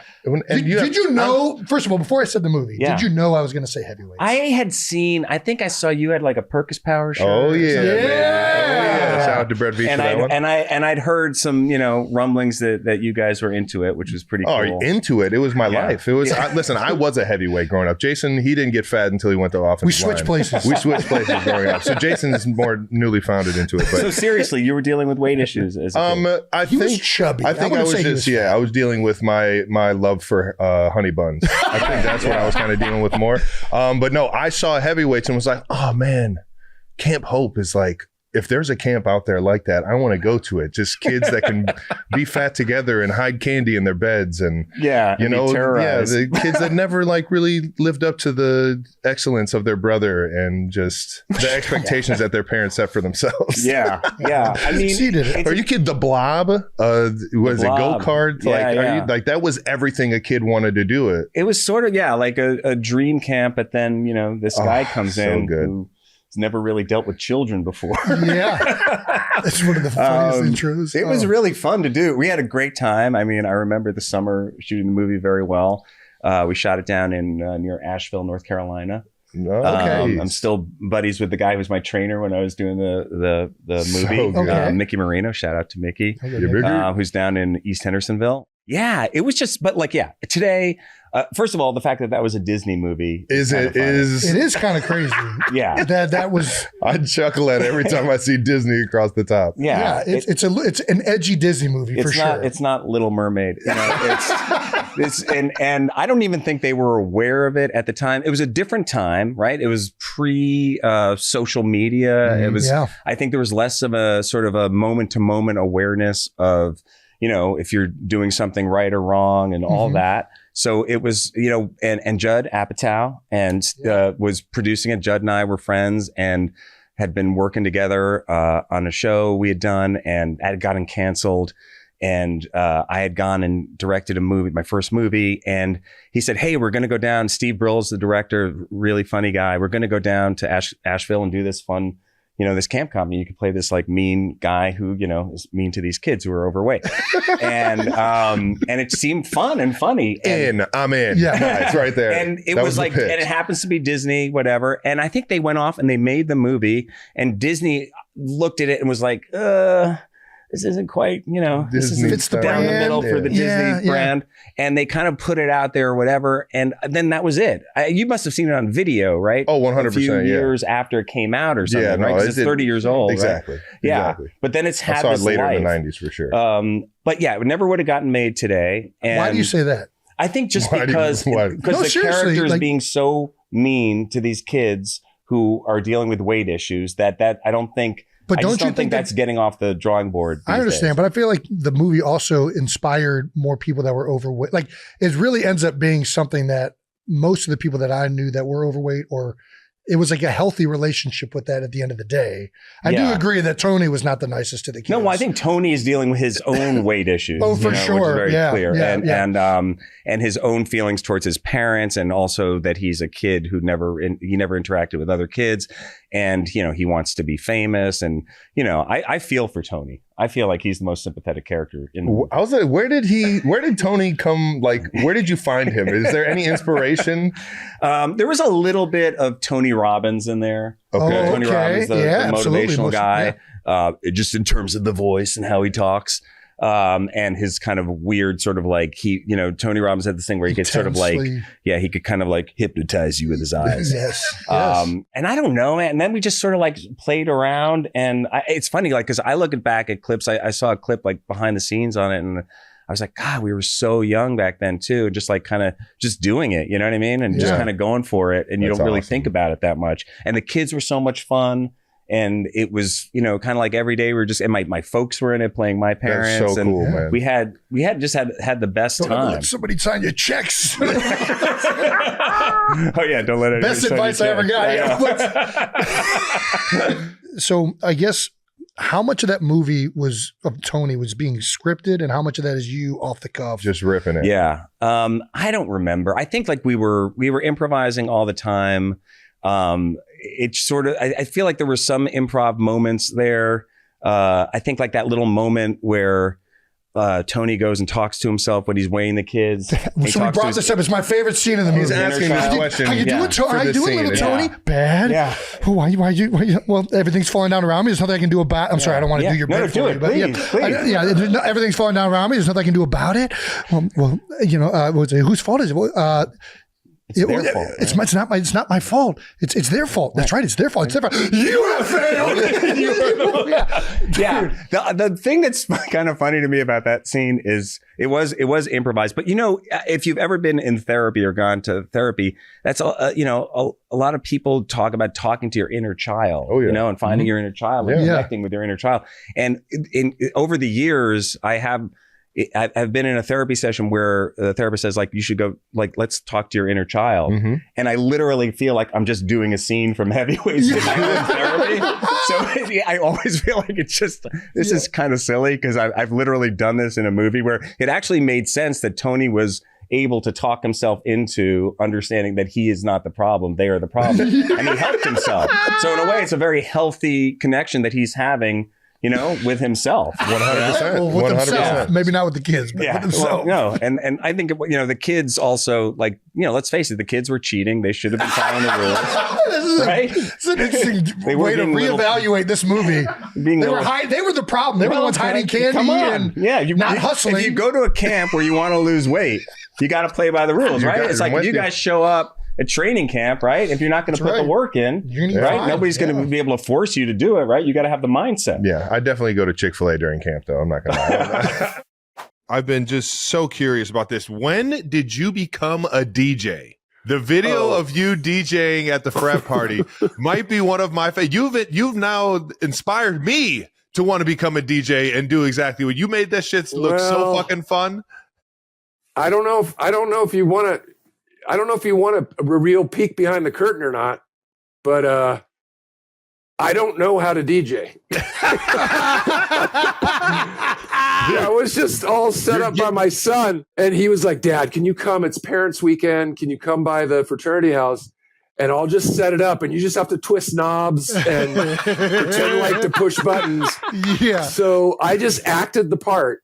But I do not. No, look at that's insane. That's insane.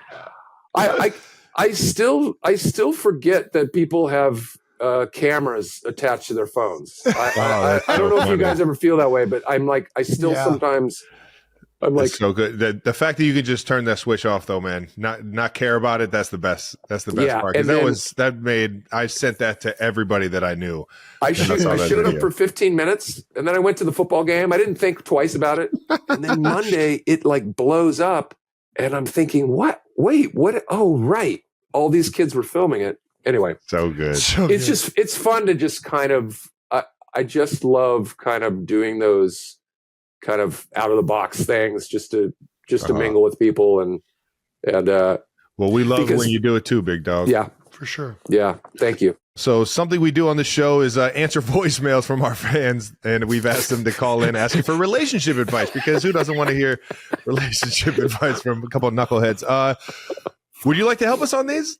Will, sure. You want to jump in? Let's do it, man. Here's the thing. You could answer some of these questions as one of your characters, maybe. Okay. Sure. Nice. Yes. Oh, I'm so excited. Brandon. Uh-oh, Brandon. Hey, Travis. Hey, Jason. Big Chiefs fan. Three-peat coming. Just wanted to know your advice for a first date, when you should know those red flags and when to look for the green flags. Go Chiefs. Red flags, green flags. When to look for the red flags, when to look for the green flags. Let's see. Ricky Bobby would say, "Look, I don't know anything about red flag or green flag. You just gotta get yourself into a position to look for the checkered flag." Because, I mean, there's only one thing you need to worry about. Because, I mean, if you ain't first, you're last. And, baby. I would just tell that young lady to look for the checkered flag. You gotta find your way to the finish line, guys. I don't know if that's good advice or bad. It sounds like bad advice. Dude, I think it's kind of metaphorically, it makes sense. You got to find your way to the finish line. You know? I loved it, man. That shit was fucking gold. That was so good. So good. That couldn't have gone any better. All right, here we go. Next one. What we got? All right, Jason and Travis. So what do I do whenever I bought this girl tickets to a concert for Christmas and she dumped me the week before, and now her best friend wants to go with me? Do I take her or no? Do you take the best friend after the tickets you bought for your girlfriend? She dumped you. Wait, I want to make sure I understand. Do you take the best friend of the girl? Yes. After? Yes. So the girlfriend dumped him, and now the best friend wants to go with him. Well, Ron Burgundy would say, of course you take the best friend. Because you teach that young lady a lesson. You're not going to be some horse's ass. You've spent $1,200 going to I don't know, whatever concert, whatever music you listen to nowadays. I don't know if it's Kaja Gugu or Duran Duran or whatever it is, but you send a signal to that young lady that you're not messing around, and then you more around. You take photos of you and the best friend making out and send it back to the old girlfriend and say, "That's how I do it." That's how you roll right there, baby. That was fucking gold, man. So good. That's why you're the greatest of all time, dude. Oh, my goodness. When you were with Mama Kelce, was that your first Chiefs game you'd ever been to? Very first. But, wait, no. Let me take that lie back because I saw y'all play against each other. You were at the Super Bowl? I was where? at that game. Uh-huh. The Super Bowl. Yeah, okay. I saw you guys play against each other. Matter of fact, I had to hook up that chick, so I walked out on the field. All right now. I walked out on the field. Yeah. And my sister told me, she said, I don't care what you do, you put on an all green outfit and you represent me. And so you were Eagles? I had on my green sweatsuit. I was up there doing this. Fly, Eagles, fly. I had my green sweatsuit on. Me, JB, my son, we all showed up. Yeah. And so I got to see you both play together in that game. Yeah. And then I like to not think about that game. Baby, I've done some roles and I'm like, God, I wish it would go away. But then we all came to see Travis. And let me tell you something. Travis, so we go to the game, right, out here in LA. And he was just trying to act like he was so professional as a football player. He's like, I don't know if, we going to take pictures and stuff because I'm so focused. I'm like, okay. See? Then he came out there with that stupid mustache. Trying to act like... he came out there with that stupid mustache. Oh, my goodness. Trying to, he was all on the field. And all his boys was like, yo, there go your girl right there. There go your girl right there. He gonna look over. He was like, I said, no, wait, I respect your process. I'm just giving you a heart. I love it. I love it too. It's so good. I totally respect your process. You know what I mean? I appreciate it. You got to stay in the zone, and you got to do what the people who paying you want you to do. So exactly. I'm not tripping about that. I was more offended at the mustache. It's gone now. It's gone now. I see you finally back to looking decent. Exactly. That was you never know. I might have just been, having that look for another role or something, Oh, okay. Hey. Hollywood over here. All right. So when you were at the game with Mom, what was it like? Yeah, you saw Mama Kelce at the game too. Do you like watching football games? I do. It was so much fun. She was lovely. She had her homegirl with her. And we all took pictures together. And then, you run with a great group of guys, guys. I appreciate that, yeah. And they all came and checked on us. You good? You need this? You need that? Then we went over to your podcast, had a suite. Oh, nice. We got our podcast swag. Oh, nice. From over there. They treated you right? Oh, yeah. Everybody treated us. So that was Mama Kelce. She said, we're going over to come on. I said, okay, girl, come on. Oh, yeah. You're part of the fam we went now. over there with her, yes, and got us some swag and all the good things. So everybody really took such good care of us. We had great seats. Thank you. Oh, always. You know it. I had to hook it up. Yeah, it was a really good time. I mean, I would do it again for sure. We already talked about you playing basketball. Yep. Talked about SNL and hosts and stuff.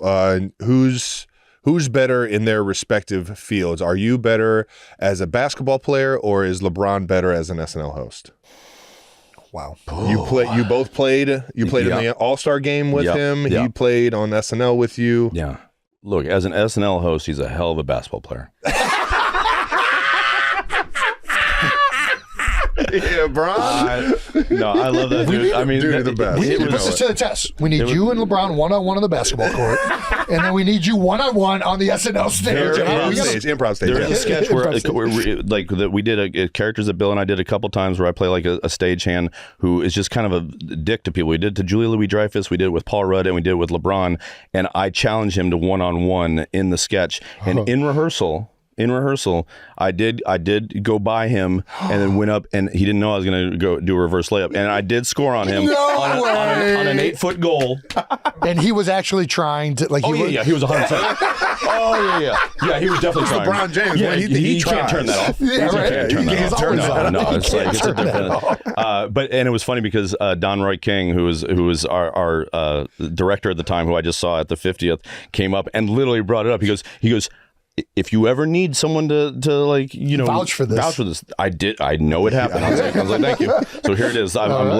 It kind of sucks to be the one telling this, you know, keeping this this apocryphal story alive. You know, I'd prefer it to be someone else, but now you have be it. Us two knuckleheads.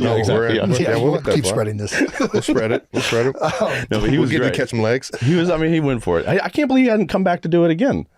Dude, he was so good, man. He was so good. I had the solid gold dancer. Come on now. It was great. The perm and Maverick, badass. I remember Maverick sitting at the host dinner on Tuesday night. You know, when you go out with Lauren and everything, Maverick sat next to Lauren and was grilling him the whole time. The whole time. And I was like, I remember sitting across from him. I was a child. Yeah, in like a baby seat. But he was asking about say anything business. to any. It was like you know, Michael Corleone talking to Don Corleone. It was like fantastic. I was like LeBron is. I didn't know who he was at that point. I was like, LeBron's so lucky to have this dude. This guy's got his buddy's back like big time, and asking Lauren these questions. And Lauren was so fascinated by it. It was awesome. Great. It was just like watching, you know, an icon to be, just kind of like, you know, just It was just a curious, smart dude. Those guys, good on them. You know awesome. It. Just a bunch of Cleveland guys. Yeah, that's all. Just making the way in the world today.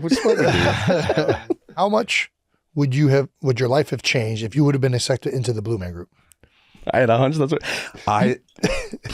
I don't know. I mean, everything. Yeah. So, I mean, I was obsessed with that show, and I loved it. It was the opportunity I felt. I was like, oh, this will be the only chance I'll ever get to play music in front of people. And I wasn't a good enough drummer. I love the show. I think it's so funny. I think it's so brilliant, and I think it's so like subversive. I mean, it's all these things. You know, they just closed the show recently in New York, which is where I ended up. You know, I auditioned in Vegas and then got flown out there. Right, this was August of 2001, so this is right before 9/11, and it was. And I had buddies of mine that were in Blue Man Group in Vegas because they took a lot of our improv classes. We got to know them. Our shows hung out a lot, like both, you know, off stage and like, you know, at each other's houses. You know, it was an amazing time because we were this different kind of show that was sort of finding its way in Vegas, like the ones that interacted with the audience and not just you know, showgirls or again icons or magic. It was like this weird kind of thing. I remember a handful of them when I was really, it would sort of take me aside and be like, do you really want to do this? Like you're really good at talking. Like it's kind of your thing. and I was like, yeah, no, I don't care. I want to do this. I think it's so neat. And yeah, but it would be, I mean, gosh, I wouldn't have my kids. I wouldn't, you know, there's a whole bunch of stuff that'd be different. I'd be, every time I blow my nose, blue stuff would come out. My eye boogers would be blue, you know, like, yeah, who knows? I'd be a much better drummer than I am. Dude. You know, my rudiments would be solid, but. Well, did you have to paint yourself for the audition? Mm-hmm. Not for when they flew us out. There's gotta be a pic. I wish There's no isn't. way. There isn't. And here's you dressed up like that and didn't get a pic. I know. But when you wear all the same color, like this is pre-iPhone. So it's pre-iPhone. Yeah, right? we had a disposable camera because they put you up in this like dorm. It was on like 13th Street, and it was all these like-minded, like, you know, all of us were like 6'1" white guys, and majority of it, like if there was 10 of us, I would say 9 of them were, you know, musicians first, or 8 of them were musicians first, and I was more of an actor with like, and I had been literally practicing on like a drum pad during intermissions at my Second City show, or in between shows, driving my castmates crazy, I'm sure, and yet everybody had this like fun spirit, and we were all in New York, flying in from other places, and I remember we bought a disposable camera because we got bald and blue, as they say it. You know, they do a bald cap and the whole thing, and the cobalt blue, and so somewhere. I don't know what happened to that disposable camera, because you got cut like after 3 days, 5 days, 7 days. I imagine it's like, you know, being in a combine or like in a camp. American Idol. Jesus. It really was. Yeah. And I got cut after 3 days, and they were like, if he he could be a blue man if he worked on his drumming. And then I go home kind of defeated. And then, a few weeks, later, 9/11. And then it was like, then that sort of like rattled us all. And like, okay, what do you love? What do you really want to do? And it was stick with Second City at that point. And so I never auditioned again. But there's a camera out there. But I know when I saw myself in the mirror, I looked at myself, and no bullshit, this isn't even like humility. I was like, I look like a blue peanut M&M. You couldn't see my cheekbones. You couldn't my feature, any features that I have on my face just got washed out. Yeah. And I just looked like all the dudes that I was friends with all looked like male models. And I was like, oh, I think maybe I thought that if I wore this, I'd look as cool as they do. It's like, no, Jace, they look like that out of the makeup too. It looked like an upside down blue peanut M&M. It was horrible. Good. So yeah. You tweeted this at the New Heights account. Please elaborate. How close did you or Mark Schlereth come to shitting your pants on air? Okay. So, all right, let's just say Mark Schlereth, shout to Stink, my guy. Yeah, Stink. I taught him how to tie his tie, and like it should have been a Sports Center commercial. I taught him how to get that great dimple in the middle of his tie, and he, to this day, we love laughing about that. But this was a story. Show me a man who says he hasn't shit his pants, I'll show you a liar. Has it happened on air? I explained. Mark Schlereth is familiar with it. So there was a day where I was having a rough day. Had a little bubble, little gurgle in the belly, a little bad tummy. Yeah. And I'm said to Stink, buddy, there's a decent chance that while we're sitting out here, I might shit my pants. And Stink says to me, oh, it's fine. It's fine. You just need to put some leaves in the gutter. I'm like, excuse me? He's like, you don't know leaves in the gutter? I'm like, what's leaves in the gutter? He's like, you just take a big giant ball of toilet paper and you ball it up and you put it in your ass crack. And then while you're sitting there, in your boxers, it's basically like a diaper of sorts. Because, you're just making I wasn't going to full on shit my pants. It was going to be just a short kind of a moment. Just that, is this a fart? Oh, it's hot. No, that wasn't a fart. And so I had leaves in the gutter. And then that night, this gets better. It's a pro move. He's there to do analysis on, say, the Thursday night game. For argument's sake, it's the Steelers and the Bengals. I don't remember. But I said, because a lot of what we do are inside jokes, I said, Stink, tonight, the Steelers defense, man, they bottled up that run for the Bengals like leaves in the gutter. And Stink barely can get through the segment because I'm talking about the balled up toilet paper in my butt crack that he shared with me. And I'm happy to say I did not need the leaves in the gutter, but fellas, maybe ladies, when in doubt, if you need to go leaves in the gutter, there's a pro tip from Mark Schlereth to me, to you. And that's the story of how Scott Van Pelt almost shit his pants on TV. That's cool. All right, and that wraps up the best episodes of New Heights. Make sure you're subscribed on YouTube to the New Heights channel and follow New Heights on the Wondery app or wherever you get your podcasts. You can listen to all episodes of New Heights early and ad-free right now by joining Wondery Plus in the Wondery app or on Apple Podcasts. Once again, New Heights, a Wondery show produced by Wave Sports and Entertainment and brought to you by DraftKings. The crown is yours. Follow the show on all social media at New Heights Show with 1S. And once again, we'll see you back here with new episodes on August 27th.